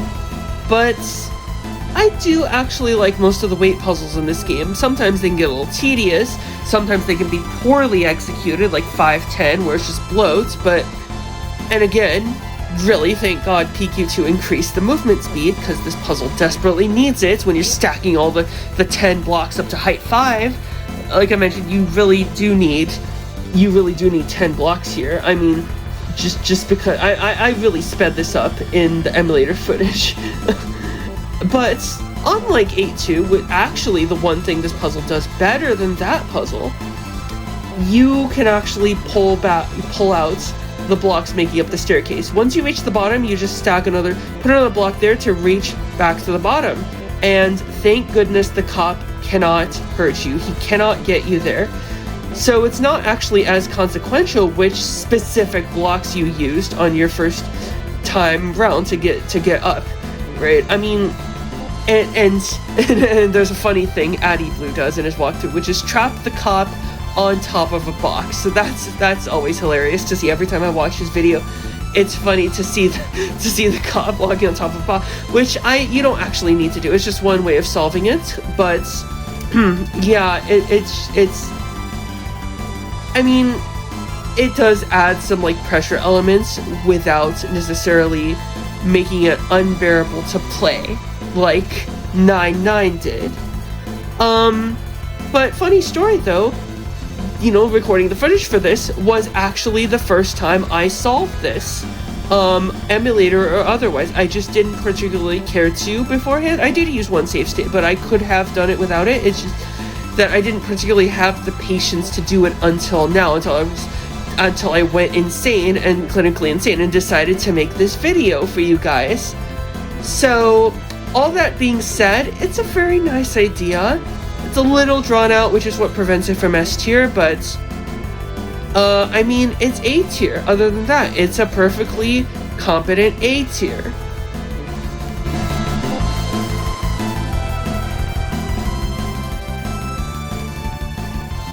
Now, this one's kind of fun in a sort of, like, weird, so bad it's good, kind of like 5-6 way. I mean, of course, it's not particularly inspired. All you're really doing is, like, clearing out a whole huge tower of junk blocks. Like, once you see it, you just kind of instantly know what to do. It's just a matter of repetitive moves. It's spring cleaning the level, right? I mean, there is that catharsis though. Like, that's part of why this kind of rises above D or E tier to me. It's just that in order to access the one block, you have this very convoluted unnecessary mess of conveyors that you have to navigate. I'm like, why? This doesn't really challenge you by stage 10. If you're competent enough to reach stage 10 at this point in the game, it's not going to challenge you. It's not going to throw anything at you that you haven't seen before. It's just conveyor belts that look confusing in game. I mean, thankfully you have the mini-map, which tells you exactly what direction each conveyor is facing, so there's no problem there. But once you get that block, the Great Wall of PQ really just falls apart, bit by bit by bit. But it's not particularly hard. It's, again, another perfect example of this game confusing length and breadth with depth. Like, a long puzzle is not inherently hard, and a hard puzzle is not inherently long. I mean, all you have to do is look at 8-2 or even 7-6 for evidence of that.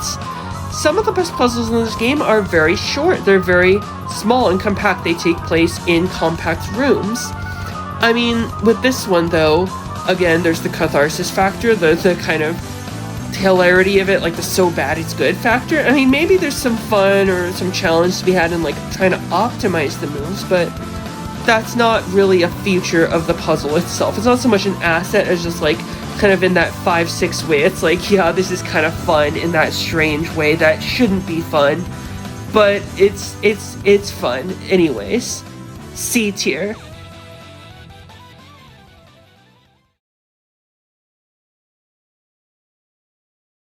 So this is the other one of the two that I never solved in regular play. The other one being that rage-inducing 9-9, of course, but this one is actually really nice. And I say that having never truly solved it on hardware or emulator. Although, you know, I never solved it, I do love the concept. Like, you have to basically push one box onto the other. You have to gather enough headway and then push one box onto the other and pull it in the right configuration, which is actually really tough to find, making it an excellent fit for the last stage. Finally, a puzzle that's well placed for once. But there is a cop, so that's why this is not S tier. And he leads to a lot of unfair deaths. Because, again, his movement is erratic. It's not nearly as infuriating to play as 9-9, because the entire puzzle is not built around that cop. He does affect how you make your movements, yes, and his flashlight can sneak up on you out of nowhere, but yeah, it's still a bit too cop-happy. It's a bit too tedious for S tier, but it's a creative concept. I mean, I like it a lot more than 9-9, which I rated D a lot because it's not even a creative concept. The puzzle itself is rudimentary, and it would belong in a much earlier stage if there were no cops, because it's just not very substantive in terms of actual reasoning, but this one very much is. So, you know, that being said, A tier, and I say that, again, having not solved it. This isn't a measure of, like, how much I personally enjoyed the puzzle. It's a measure of quality. It's a measure of how much the puzzle actually tests reasoning. Like bona fide practical intelligence. And by that metric, this is solidly A tier.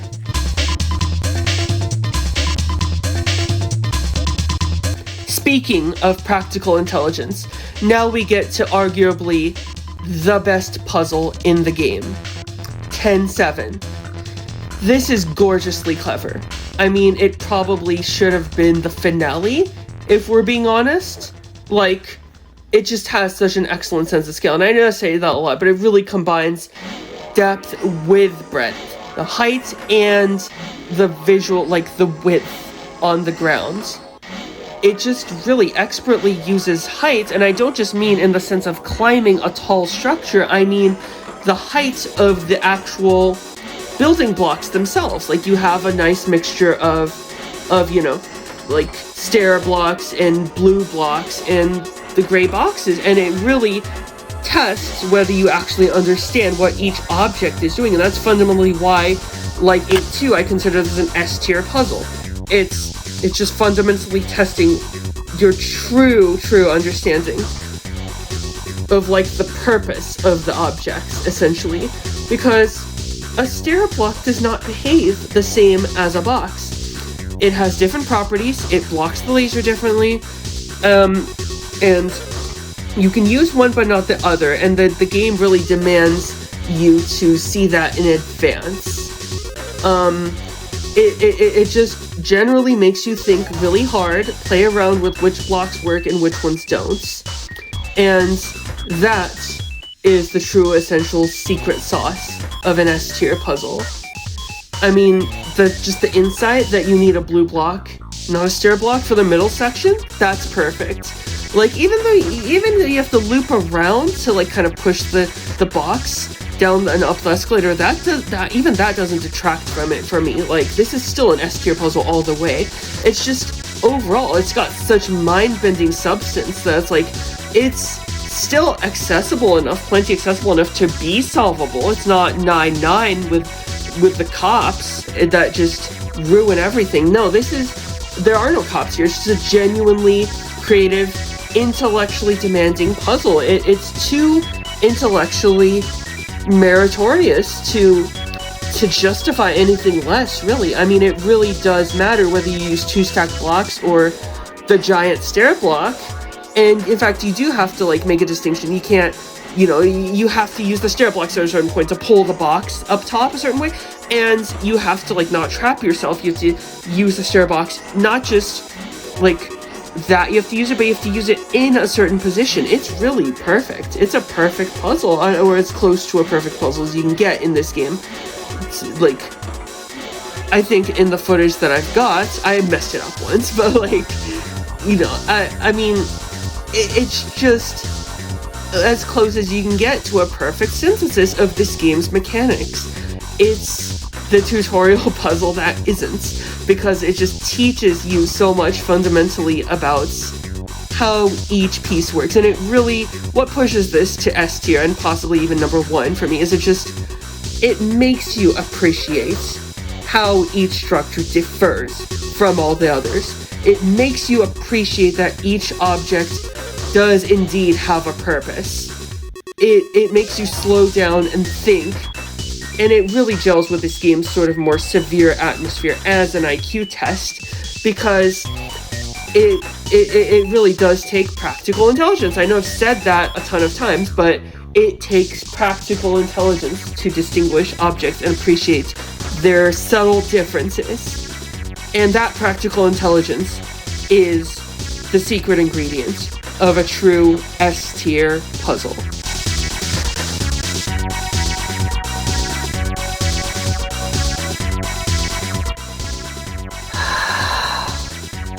Oh, God, not the damn cops again. It's challenging, I'll give it that, but like with 9-9, it's just more frustrating than anything, to the point where you're lucky to even reach the end. I mean, you're walking such a tightrope. There's so little space to work with. And again, the cop patterns are just infuriating. They're just, they convalesce in the center, and they just makes this whole mess of, like, flashlight chaos, to the point where it's impossible to even decipher what patterns they are. And even if you do, navigating them is just not fun. You can store all of them in working memory. It's got the same problem as 9-9, except this one I actually beat with a save state. I only needed the save state, like, once. And it's like the second time I've ever beat it. The other time being, like, maybe once when I got extremely lucky as a kid. I beat it in the last few seconds, maybe even the last second of the mercy period. I got 0 points for it, and I never wanted to touch it again until I had to for this video, because again, I've gone insane, apparently. I mean, I just did it again for this video with exactly one save state, and probably could have done it without the save state, but like 10-4, but nonetheless, it's just not that worth it or fulfilling to me. I mean, you want to know what the exact problem is? I mean, just look at it. It's got 4 of these guys. 4. The clustered together, at least in 9-9, they have like 3 on each spot. You're dealing with all 4 at once here. I mean, you have to spend minutes sussing the pattern out. And if you have to spend minutes in advance, it's not really testing practical intelligence on the fly. And get this, the cops can actually shove boxes too. So you can actually try and construct like this perfect pattern while you're trying to work on how to block them with the boxes. They just troll you. They shove the boxes, they undo your hard work, and they open you up to vulnerability. Again, it's the game destroying your cover. I mean, and then you get to the end part somehow. You'd be lucky to, but if you do, rearranging them with other cops isn't hard at all. That's not the hard part. You do it with like one or two box pushes and like rearrange the stairs a little bit. That's not the hard part. It's trying to do it while avoiding the cop's pattern or lack thereof, and it just ruins it. It's not real practical intelligence. It's fake difficulty. I mean, I'm gonna draw a contrast again with 8-2, where the cop, singular cop, complements the experience with like subtle sort of measured movements, and he helps actually impart the lessons the puzzle's trying to teach you, to not rush and think carefully about every move. This just isn't the case here. There's no subtlety. There's no sort of like monk-like meditation. It's just chaos. It's too much chaos. It's too chaotic to be worthwhile, to contribute much to the puzzle as a worthwhile part of it, or really teach you anything. It doesn't teach you a lesson other than, well, cops suck, which, yeah, I think we knew that already. D tier.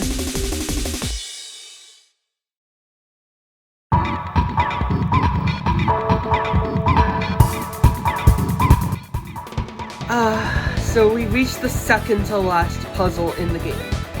10-9. And this one looks long. I actually really liked it as a kid, you know, because, well, I'm gonna be honest, it made me feel smart. It's the second to last puzzle in the game. How could I not feel smart solving it? I beat the second to last puzzle in the game. I'm a freaking genius. Yay! But when I look at it through adult eyes, it's overlong, it's repetitive, there's not really anything new that we haven't seen before. It just takes place in a narrow 5-wide playing field, that's all. I mean, for stage 10, it's frankly underwhelming again. Like, it's not quite a finale, there's still the actual finale waiting for us at the very end, but it kind of behaves like the sort of other finales in the way that it confuses length with quality again. There's no real stage 10 spiciness. It's kind of like unseasoned. It's like an unseasoned rice bowl that you just slog through. They give you a 20-minute time limit, but that's far too generous here on like 9-9, where you just spend 23 minutes battling the stupid walk cycle from flashlights. You can beat this one in like 3 or 4 minutes, maybe 5 tops, if you know what to do. And even if you don't, you shouldn't take longer than like 8, 9, maybe 10 minutes. I mean, you don't even end up using half the time. Maybe it's an intentional confidence booster before the grand finale, maybe not. But I think, as we'll see when we get to that puzzle, the spectacle culminates, and maybe the difficulty doesn't follow it. And that can be definitely said of this puzzle, because you really just follow your nose. The hardest part, quote unquote, may just be the laser box, like at the very end, that's facing horizontally, when you've got the 2 lasers that are like blocking the sides. But really all you have to do there is just conserve space by using a previous box that you used. So it's really still not that bad. And once you get to the section with like the 8 boxes staggered at the very end, you just make more space, and that's really about it. C tier.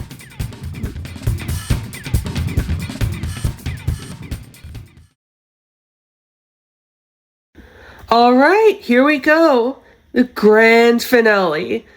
336,000 points. By far the most scored points in the entire game. 192 moves. 24 minutes. Head to the goal by memorizing the route map. Let's do this. Astonishing, sprawling sense of scale. It really does make you feel like you're wrapping up, you're concluding an extraordinary adventure. But it's a finale in PQ1. So, of course, there's a catch. The rooms themselves are still a bit underwhelming for a finale. And not just any finale. The finale. The grand finale. The last of the 100 puzzles in the entire game. The last thing you ever see in this game is another 3D memorization maze. But, that being said, some of the rooms are so fantastic, they almost push this into the spectacle that it probably should have been, that I wanted it to be. That kid me probably thought that it was. I do love the huge room with the box that you push around with the blocks creatively, using the blue blocks for supports. The rotating block towers are actually kind of put to good use here with the conveyor belts, even though they're still kind of slow. Still kind of annoying, but the room that comes when you loop around in that route map, the one that's above the rotating revolving door, that one is very nice. The one with the mega tall block, and this is only the second and last time that this ever appears in the game. You have a mega tall block that you've got to push, and then you go back up the stairs, and you have to stop the escalator, excuse me. You have to stop it with 2 blocks, otherwise you can't backtrack and the puzzle's doomed. So you do need to see that foresight, and it's really incredible how everything comes together. I do love that spectacle. Not to rag on the spectacle, I mean, it's appropriately cinematic for a grand finale. I do love traversing it as if I'm concluding an epic adventure. It's basically the Lord of the Rings. It's the Godfather trilogy of this game. As it should be. It's the last puzzle. But again, there are still some pointless rooms. They're still underwhelming. There's still some rooms that are almost empty, or like, this is such a rudimentary mini puzzle, or this is just a cop traveling around in a circle, that it really presents nothing new. But still, the sense of scale is everything. And it's just, and again, you end on a cathartic note. You end on this note of spring cleaning, where you just get this massive tower, this pile of junk that you clean out, and it does feel wonderful doing that. Yeah, the game ends on a good note. I will say that much, or at least a fairly satisfying note, where everything just comes together, and it's like, finally, this intelligence test, after 3 hours and 50 minutes in the footage, has come to an end. Stage 10 clear.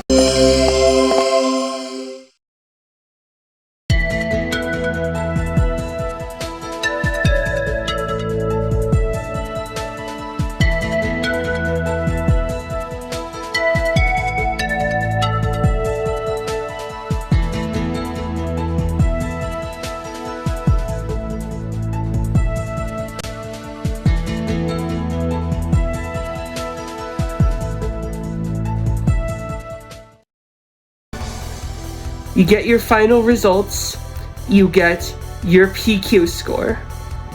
And even though I was messing around, bumbling about with this footage, deliberately trying to show off failure modes, I still end up with a very respectable total of 160, which is very interesting considering I don't know how this is supposed to relate to an actual, like, calibrated, psychometrically calibrated IQ score, which is normally supposed to be like a mean of 100 and a standard deviation of 15. So would that put me 4 standard deviations above the mean? I highly doubt it. I mean, the world record is 204, so that would be almost 7 standard deviations, 7 sigma, which is just like less than 1 person on Earth. It would be absurdly tiny. But I mean, it is a world record, to be fair, but I don't think this is supposed to be seriously calibrated to a real-world IQ test. It's definitely no substitute.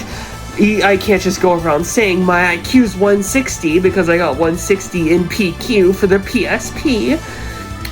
You do get this kind of silly results screen at the very end with the leaderboard and everything. It tells you, like, it tells you what percentage of you is ponder type versus action type. And you get, if you do even moderately well, I always got this feedback as a kid, you get the same feedback every time. It just says, although you're not super fast in completing your task, right, sure, because the world record holder isn't super fast in completing his task in a minute, an hour and 42 minutes, nor perfectionist in doing them, even though you literally completely optimized. You are known to do a good job when it is complete. Your work will be valued if you can determine whether the work emphasizes speed or accuracy. And that's it. It pretty much gives you that if you did even remotely a good job.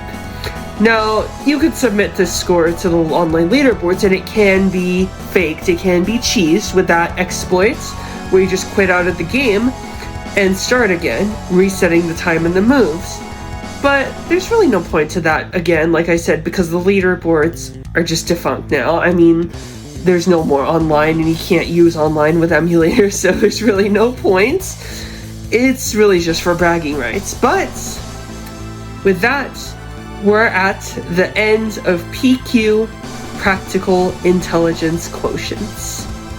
Credits roll, and you get a nice visual effects. It looks kind of funny. And that's it. That's the game.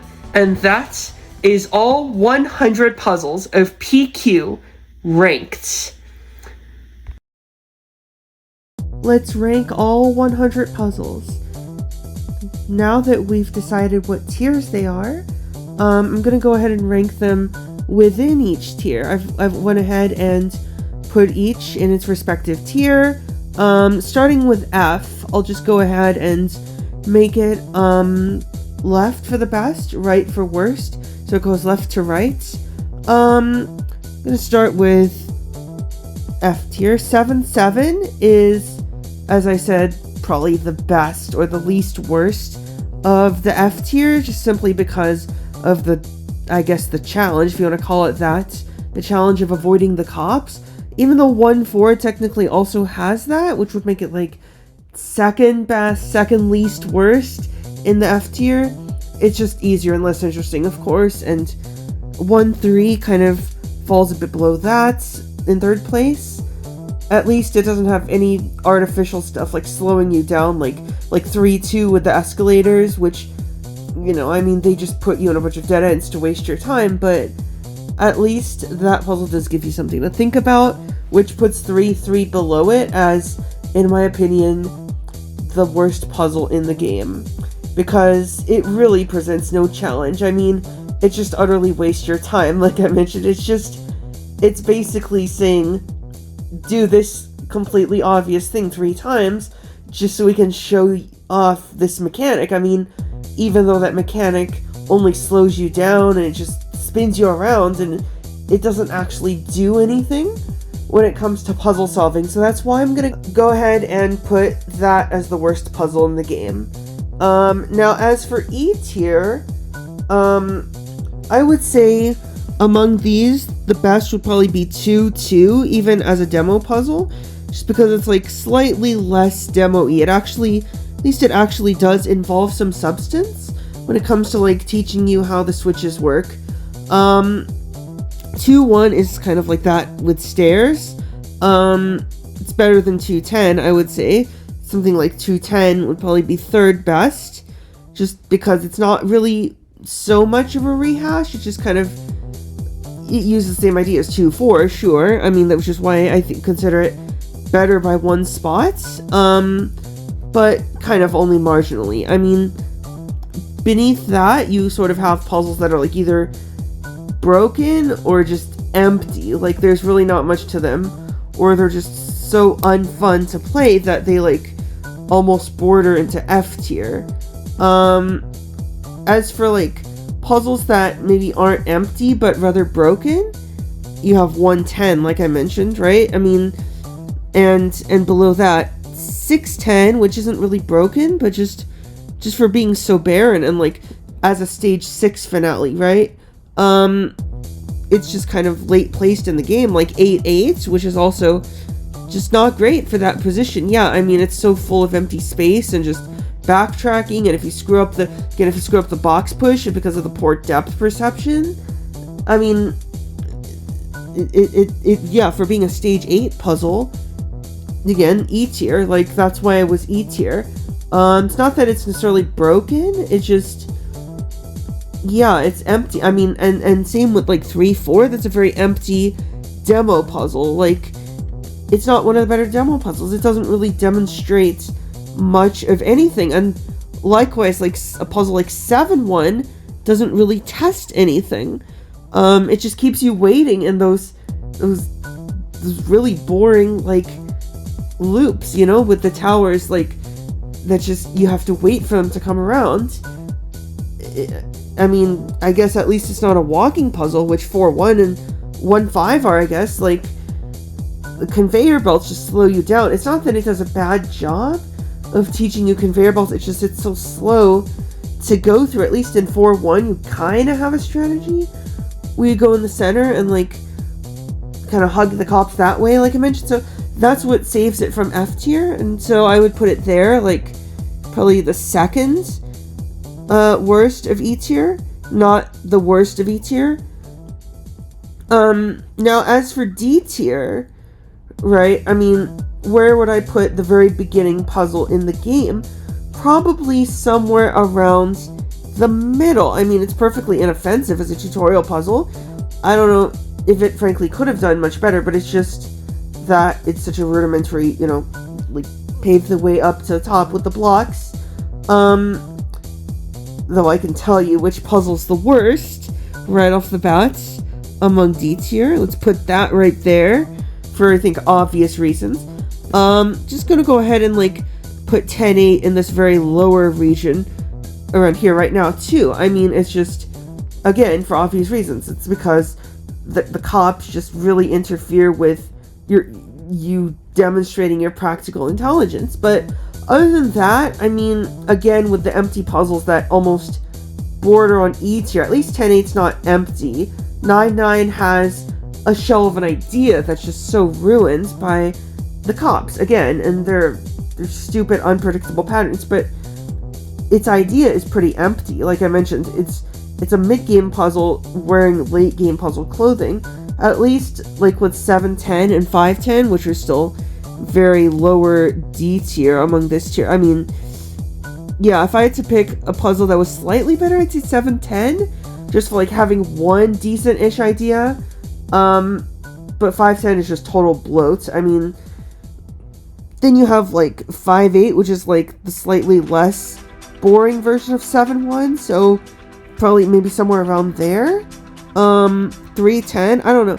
Maybe it's a little better than 5-8, just simply because, I don't know, it rotates you 90 degrees around. Like, 5-8 is just waiting. 3-10 doesn't involve any waiting, and I really hate, like, forced waiting in this game, you know, in PQ1. It's just, yeah, I mean, even a broken puzzle, like 8-9, is generally more entertaining than that, because at least you can just kind of laugh. You get to, like, the non-broken puzzles, like 1-9, I would say is just kind of squarely in the middle of that D tier pack. It's like, there's nothing particularly broken about it, it's just kind of boring.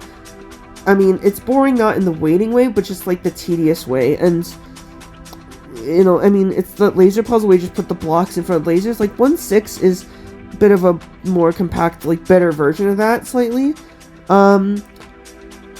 Then you have the rest of these, which, I guess, again, like, the very, like, stage 1 puzzles. 1-2 is definitely not a bad D tier puzzle. Like, it's honestly up there with, like, one of the best. I mean, I guess probably I'd want to start with, like, the ones that have some fatal issue that would have, you know, that compromises it down from C tier, where it would have been otherwise. So maybe something like 6-8.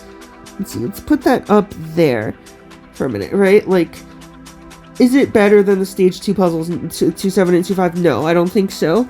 I mean, those are actually kind of decently designed, if very basic, but 6-8 has that problem, exposes this game's problems with the camera, right? I mean, I get what they were trying to do. There is some degree of ambition there that maybe puzzles like the very early stage 1 ones and 2, 3 don't really have that much, and especially not 3, 1, which I consider actually a slightly worse demo puzzle than 1, 1, right? Because it's just basic arithmetic.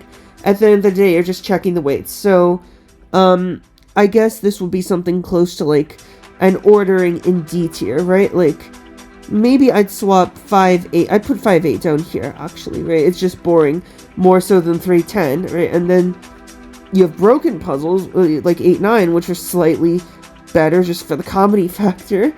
5, 5 is the only one I didn't really rank. It's not as good as 1, 1. It's not a demo puzzle, but yeah, I mean, it's just not particularly fun to play. I mean, I think I could have more fun. I don't know. Do I have more fun with a puzzle like 1, 6 than that? Not exactly. 1, 6 is just very basic. At least 5, 5 has like some inspiration there. Comparing it to 3, 1, I don't know. I mean, at least stage 3 has like that excuse of still being a demo puzzle to introduce a mechanic. I don't know. 5, 5 is just kind of, you have escalators, you have blocks, you have boxes. You just have to push 3 times. It's kind of like 2, 3, except later in the game, so it's just not, it doesn't have much of an excuse. It doesn't have as much of an excuse, so I'm gonna put it around there for that reason. And that's pretty much D tier, right? So C tier is the biggest of all these. You can see that we have 27 entries in C tier, so ranking all of these is just kind of be like a general, is this lower C tier, middle C tier, or high C tier? I know which ones are like in high C tier, upper C tier. Right, so we're just gonna go ahead and put like the stage set, like 7, 9, which I praised up there. For now, 2, 8 is a pretty good one. I'm gonna leave that there. I liked 7, 3 pretty well. It was nothing particularly offensive about 7, 5. Maybe somewhere around there. 10, 3 was one of the better ones, yeah. 5, 3 was pretty good. Like the use of the escalator there. I don't know if it was good as 10, 3.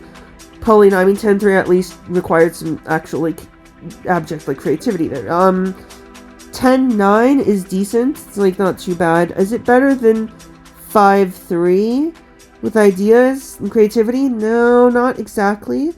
2, 9 is just very, very basic. Like, I can't really put it higher than about this, right? Like, or maybe this.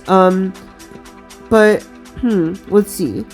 Is 1, 7 better than, like, a lot of the later puzzles? I mean, it's got a surprising amount of complexity and depth for such an early game puzzle. I think it really shocked me, and, like, wow, this is actually a really well-designed puzzle.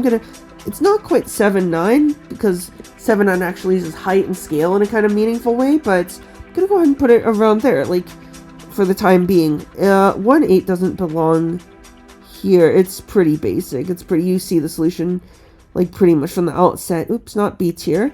Let's see. With 10, 9, 3, 7 is kind of, it's not my ideal kind of puzzle right there. It's just, again, I respect what they do with the creativity, with the switches, you know, you have to actually think ahead and plan your moves out. It's just not my kind of puzzle, but I do respect that. I mean, especially if you're playing this on, more than one go around, right? Like, if it's your second or third playthrough, you presumably already know the switch pattern, so it's not as exciting.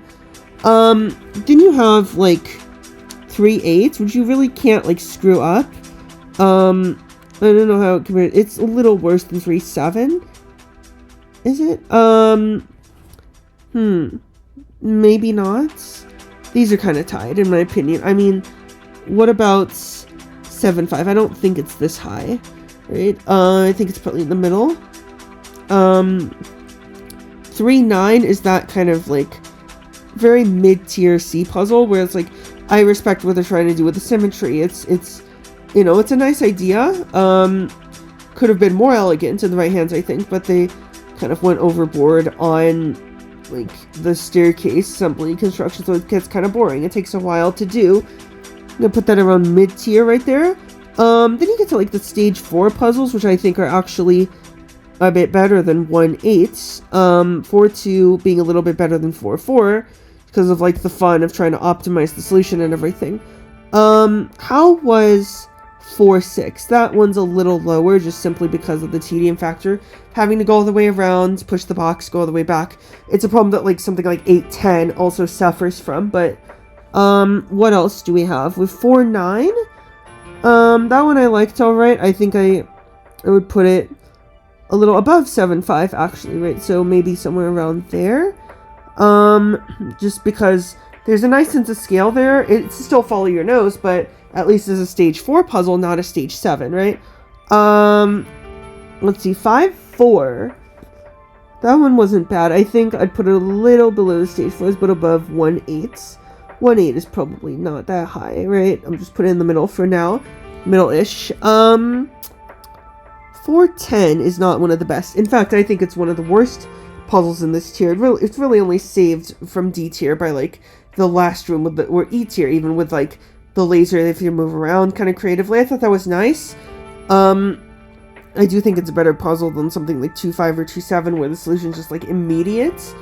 Or definitely something like you know, one of the broken ones like 8-9 or one of the demo puzzles, outright demo puzzles like 3-1 or 3-10, which really doesn't do much of anything with the ideas that it has. But then you get to like 5-6, which is not objectively great as a C tier puzzle. I mean, I would put it just above 4, just a smidge above 4-10, right? What about 6-2? This one is like a lower lower C tier. I mean, you get the idea. It's just a little frustrating the way the cops kind of sneak attack you. Is it as good as a puzzle like 3-8?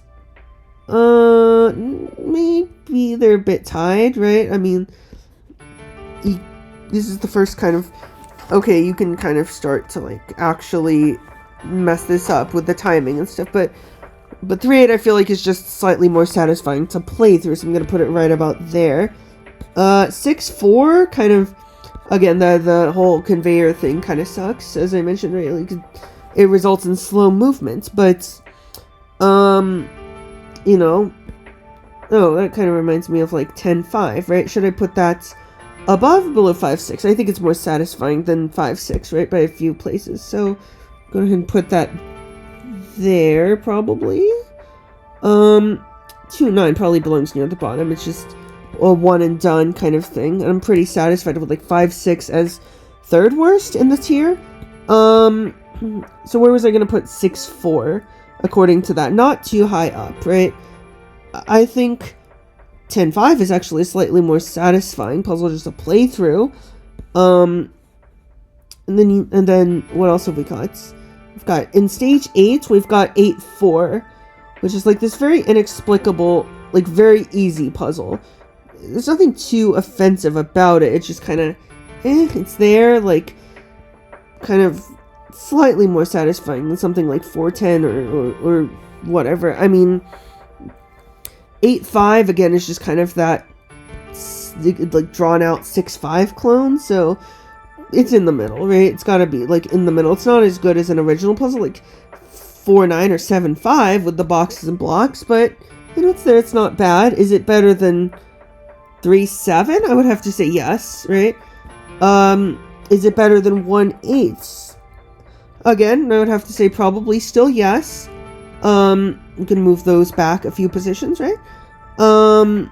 Is 6-2 better than 1-8? I'm not sure, right? Like, 1-8 is just kind of too clean to be worse than that, so I would say, yeah, let's move that back there. I think slightly better than 3-7, which also I would consider 8-6 as being slightly better, right? So the idea, the execution being slightly frustrating and sloppy, of course, according, you know, with this game's execution and movement engine just being sloppy and everything, but very janky. But, you know, I would say I'm satisfied with that ordering kind of right there. 10-5, 9-5, sure, you can consider that a bit of a demo puzzle, but I do like the idea, I like what they were going for there. It's another pure box and block puzzle. It's not as good as like 7-5 or 8-5, but it's better than 3-8 in my opinion. It's 4-6 should probably not be that high. I don't think it's good as 9-5. I do think it's better than 1-8. 1-8 is just too clean to be worse than 3-8, so I'll put that there. I'll reorder it like that. 6-4. Yeah, I mean, this seems alright. Like, this ordering seems about right, in my opinion, quite honestly. Just looking at, like, sorting them into high tier, mid tier, lower tier, about a third for each, about 9 for each, with these, like, unofficial delineation points between 4-4 and 5-4, which is an average puzzle, and slightly better than average, and then you've got another delineation between something like 3 and 6-2, which kind of drives the line between basic but, you know, admirable with the intention versus, okay, this is getting kind of frustrating to play through, right? Like, or just not that fulfilling to do, or tedious, like 10-5 and 5-6, especially 5-6, right? Like, with 10-5, you just get that very spring cleaning, like, kind of satisfying catharsis feeling, which 5-6 doesn't have as much. That one's more of like a, okay, this is like kind of funny to play through, but yeah, I'm pretty satisfied with that ordering. So moving up to B tier, this is the last kind of long tier that we've got to work with before A and S, which are comparatively much shorter. What do I consider among these 23 in B tier? What do I consider the best in B tier? Something like, well, is it 2-6? I mean, there's plenty of better B tier puzzles, but it's not bad among these. Like, I would say it's somewhere around the middle, just because it's like a stage 2 puzzle. It's a very almost tutorially, not demo puzzle, but it actually teaches you how to use the mechanics in a practically intelligent way. Because you can't just, it gives you the stair blocks stacked in the way you want, but it's frustrating to newer players because, like, there's not any obvious way to restack them, right? You can't just, you could just lift up the entire piece and then put it on the belt, but you can't.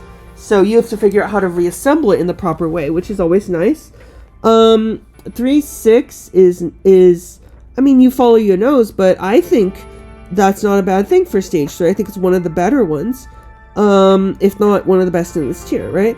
4-3 is pretty simple for B tier, so it's not particularly high, but again, the idea is pretty good. It's just sort of a foundation puzzle, not a demo puzzle. There's a difference between foundation puzzles and demo puzzles, but 4-5, this one actually encourages you to play around a bit. It's got some cool, clever, like, cop exploration.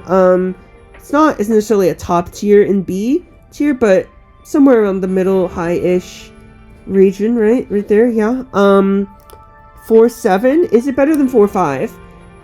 Not quite. I don't think so. I mean, you can still play around a little bit, but the space is more confined, so not as much as, like, 4-5 with the cops and the creative layout with the multiple levels and everything. 3-6, like I mentioned. Okay, I'm fine keeping that near the top for now. 5-1, yeah, that's pretty good puzzle, but it's just severely dragged down by, like, the unintuitiveness, and again, this game's, like, UX problems, this almost hostile user interface. It's not like the worst puzzle in this tier, but do I consider it better than, like, 4-3?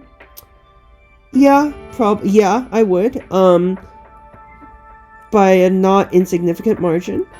And 9-1 by comparison is probably the closest comparator to that, right? Like, but it's so drawn out compared to 5-1. Like, 5-1 is just kind of refreshingly simple. 9-1 makes you literally retrieve all the stair blocks for, like, several minutes on these painfully slow conveyor belts, but after that, you get this really nice arrangement that actually really stumps you. I don't think it's as good as 5-1, though, so we're putting it down there. Maybe one of the worst puzzles in the tier, actually, right? How about 5-7? This one is alright. There's nothing particularly, like, super special about it, but it's a nice idea to, like, pull the box along, make the bridge yourself, right? Maybe somewhere around there. And 5-9, I think, is I would have to say is one of the best. It's just under 3-6 in terms of being a pure, simple, like, box and block puzzle, or just boxes puzzle, really, for this position. It's a nice puzzle. 6-1, I feel like, beats them both, though, just because of just really sort of using the 3 lasers in a row creatively. Like, you have to have some skill and some actual foresight there to be able to go, oh, I have to block with the big, too long box first, not the blocks, right? Otherwise, you know, they won't have enough, like, room with the box. You can't pull it back without hitting a laser. So, it's just really refreshing and pure and simple. So I'd probably put that as the best of the tier, with those being the top 3. What else do we have? 6-5. This is the original form of 8-5. This one is pretty good. Is it necessarily top tier? No. So probably somewhere around there. But it's really not a bad idea. It's a bit simple for stage 6, but it's not bad. We've got 6-7. Again, fairly simple, but do I think it's better than 6-5? By a little bit, maybe. Yes. Those two are kind of maybe interchangeable, but I do like 6-7. It just feels a bit more satisfying to play on an actual PSP, right? Like, and so it's also one of the major factors that I'm considering. So then we've got 2-6. Do I think it's better than the stage 4 ones? Actually, for being stage 2, yeah, relative to its position, I think it deserves a slightly higher spots. 6-9. Is it better than the other stage 6s? Yes, I would say so. Actually, it makes creative use of the terrain and everything.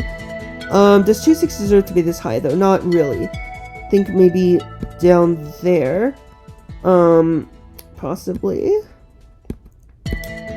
How about 7-2? That's one I haven't talked about yet. It's that simpler version of 9-3, right? Where, like, you don't have to make a bridge, you just have to bring the box down, and then you just follow your nose, kind of. But following your nose isn't inherently a bad thing.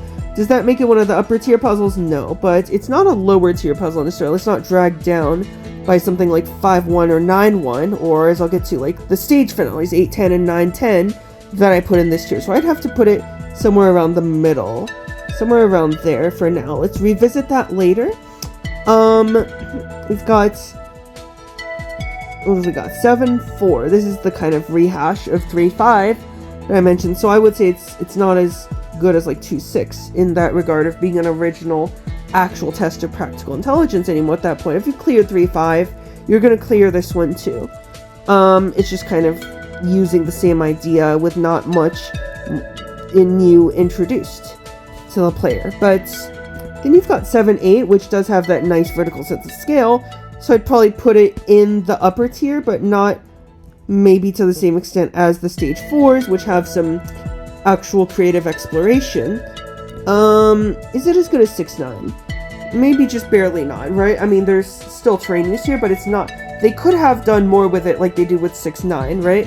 6-9, you actually push the box along the blocks that you set down, or the stage terrain. You can use either one, and it'll work pretty well.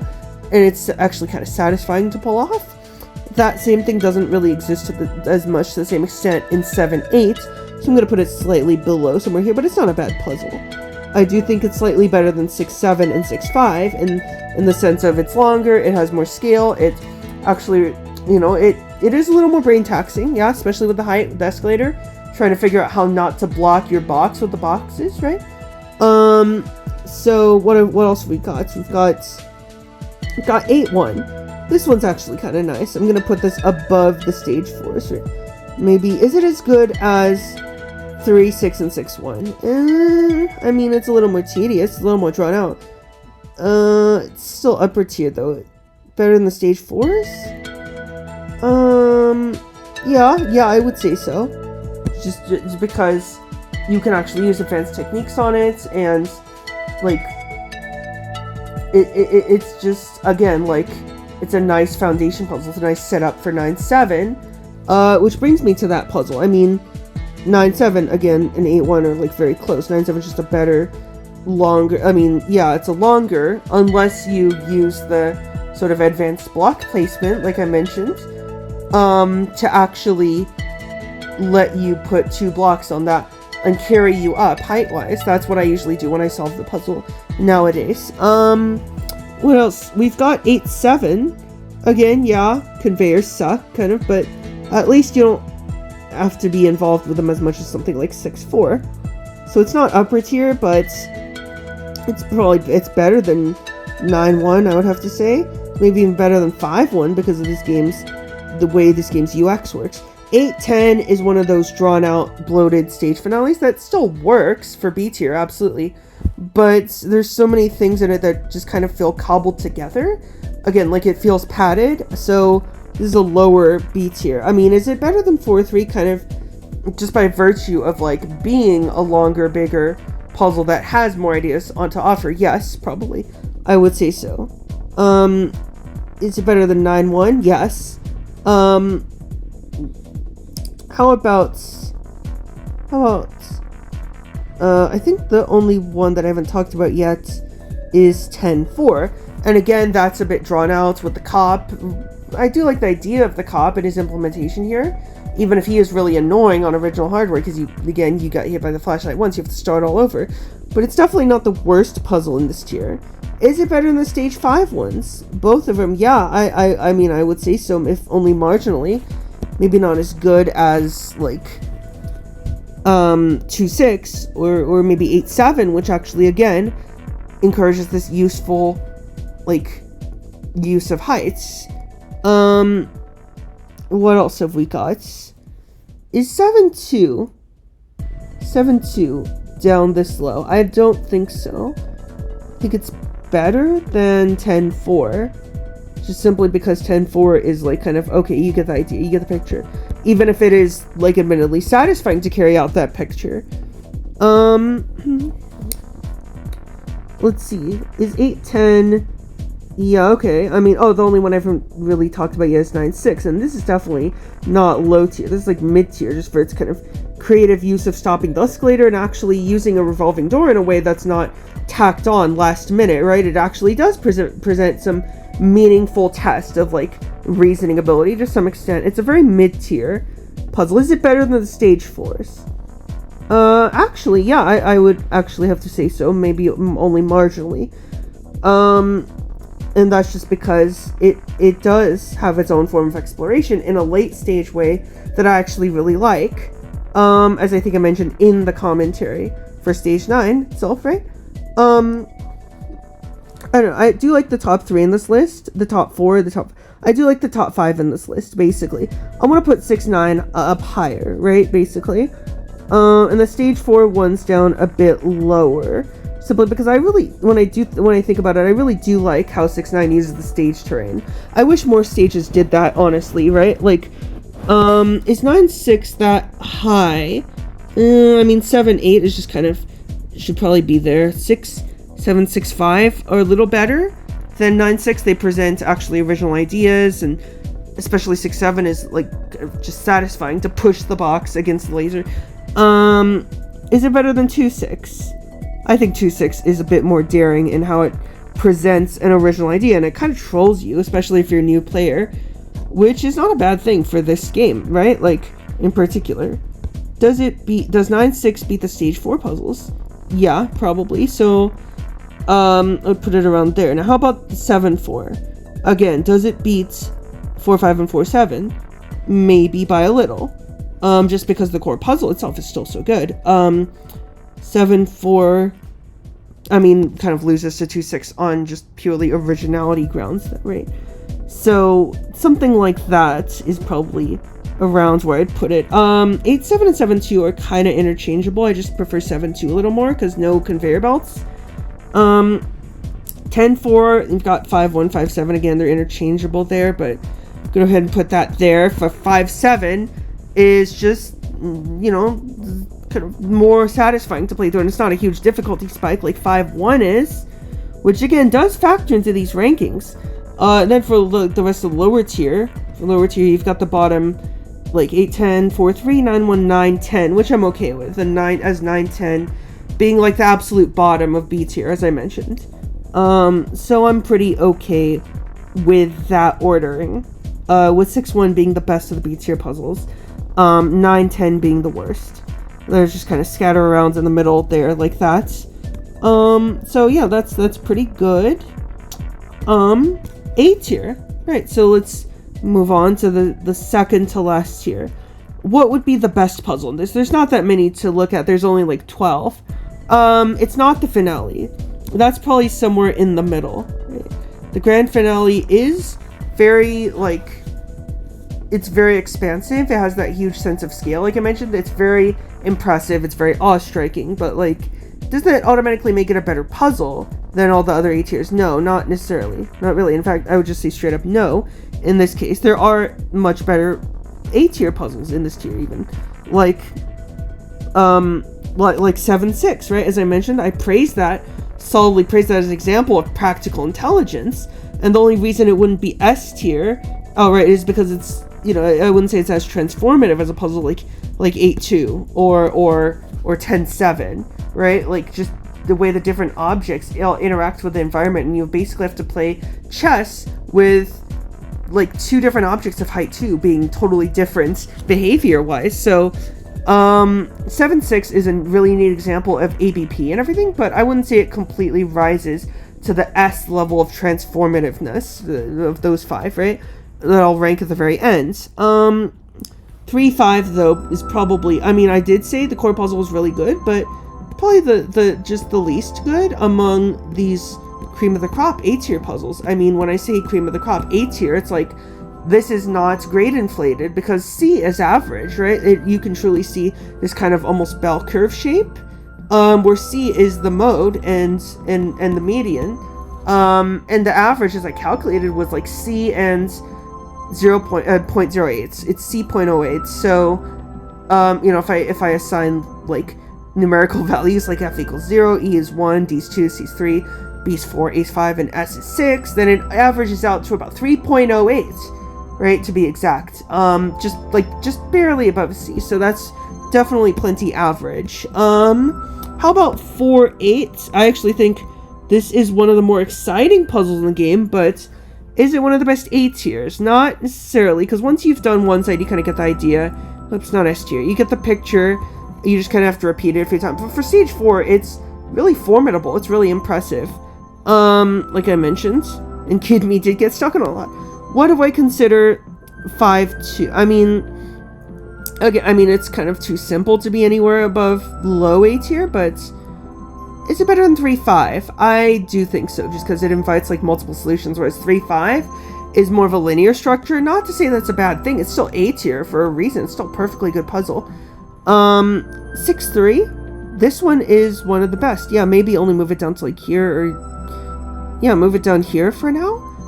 Just because you have to use the advanced block placement, and it really teaches you that well and subtly. It's not a giant flashing neon tutorial sign saying use advanced block placement here, right? Like, no, it makes you actually figure that out on your own and employ practical intelligence, kind of like 7-6 in that sense. What else have we got? We've got 6-6. Again, that surprisingly excellent switch puzzle, which is really all about optimization. Is it as good as 7-6? No. Is it as good as 6-3? Not quite. I might want to move 6-3 down there, honestly. 8-3 is a very skill-based puzzle. Like, either you get the idea to use ABP or you don't, so there's nobody to really blame but yourself. I like that. In fact, I love that in a puzzle game like this. Do I agree with the ordering, like 8-3, 6-3, 6-6, 10-10 down here? Yeah, pretty much. But 9-2 I think is a fair bit higher than all of those.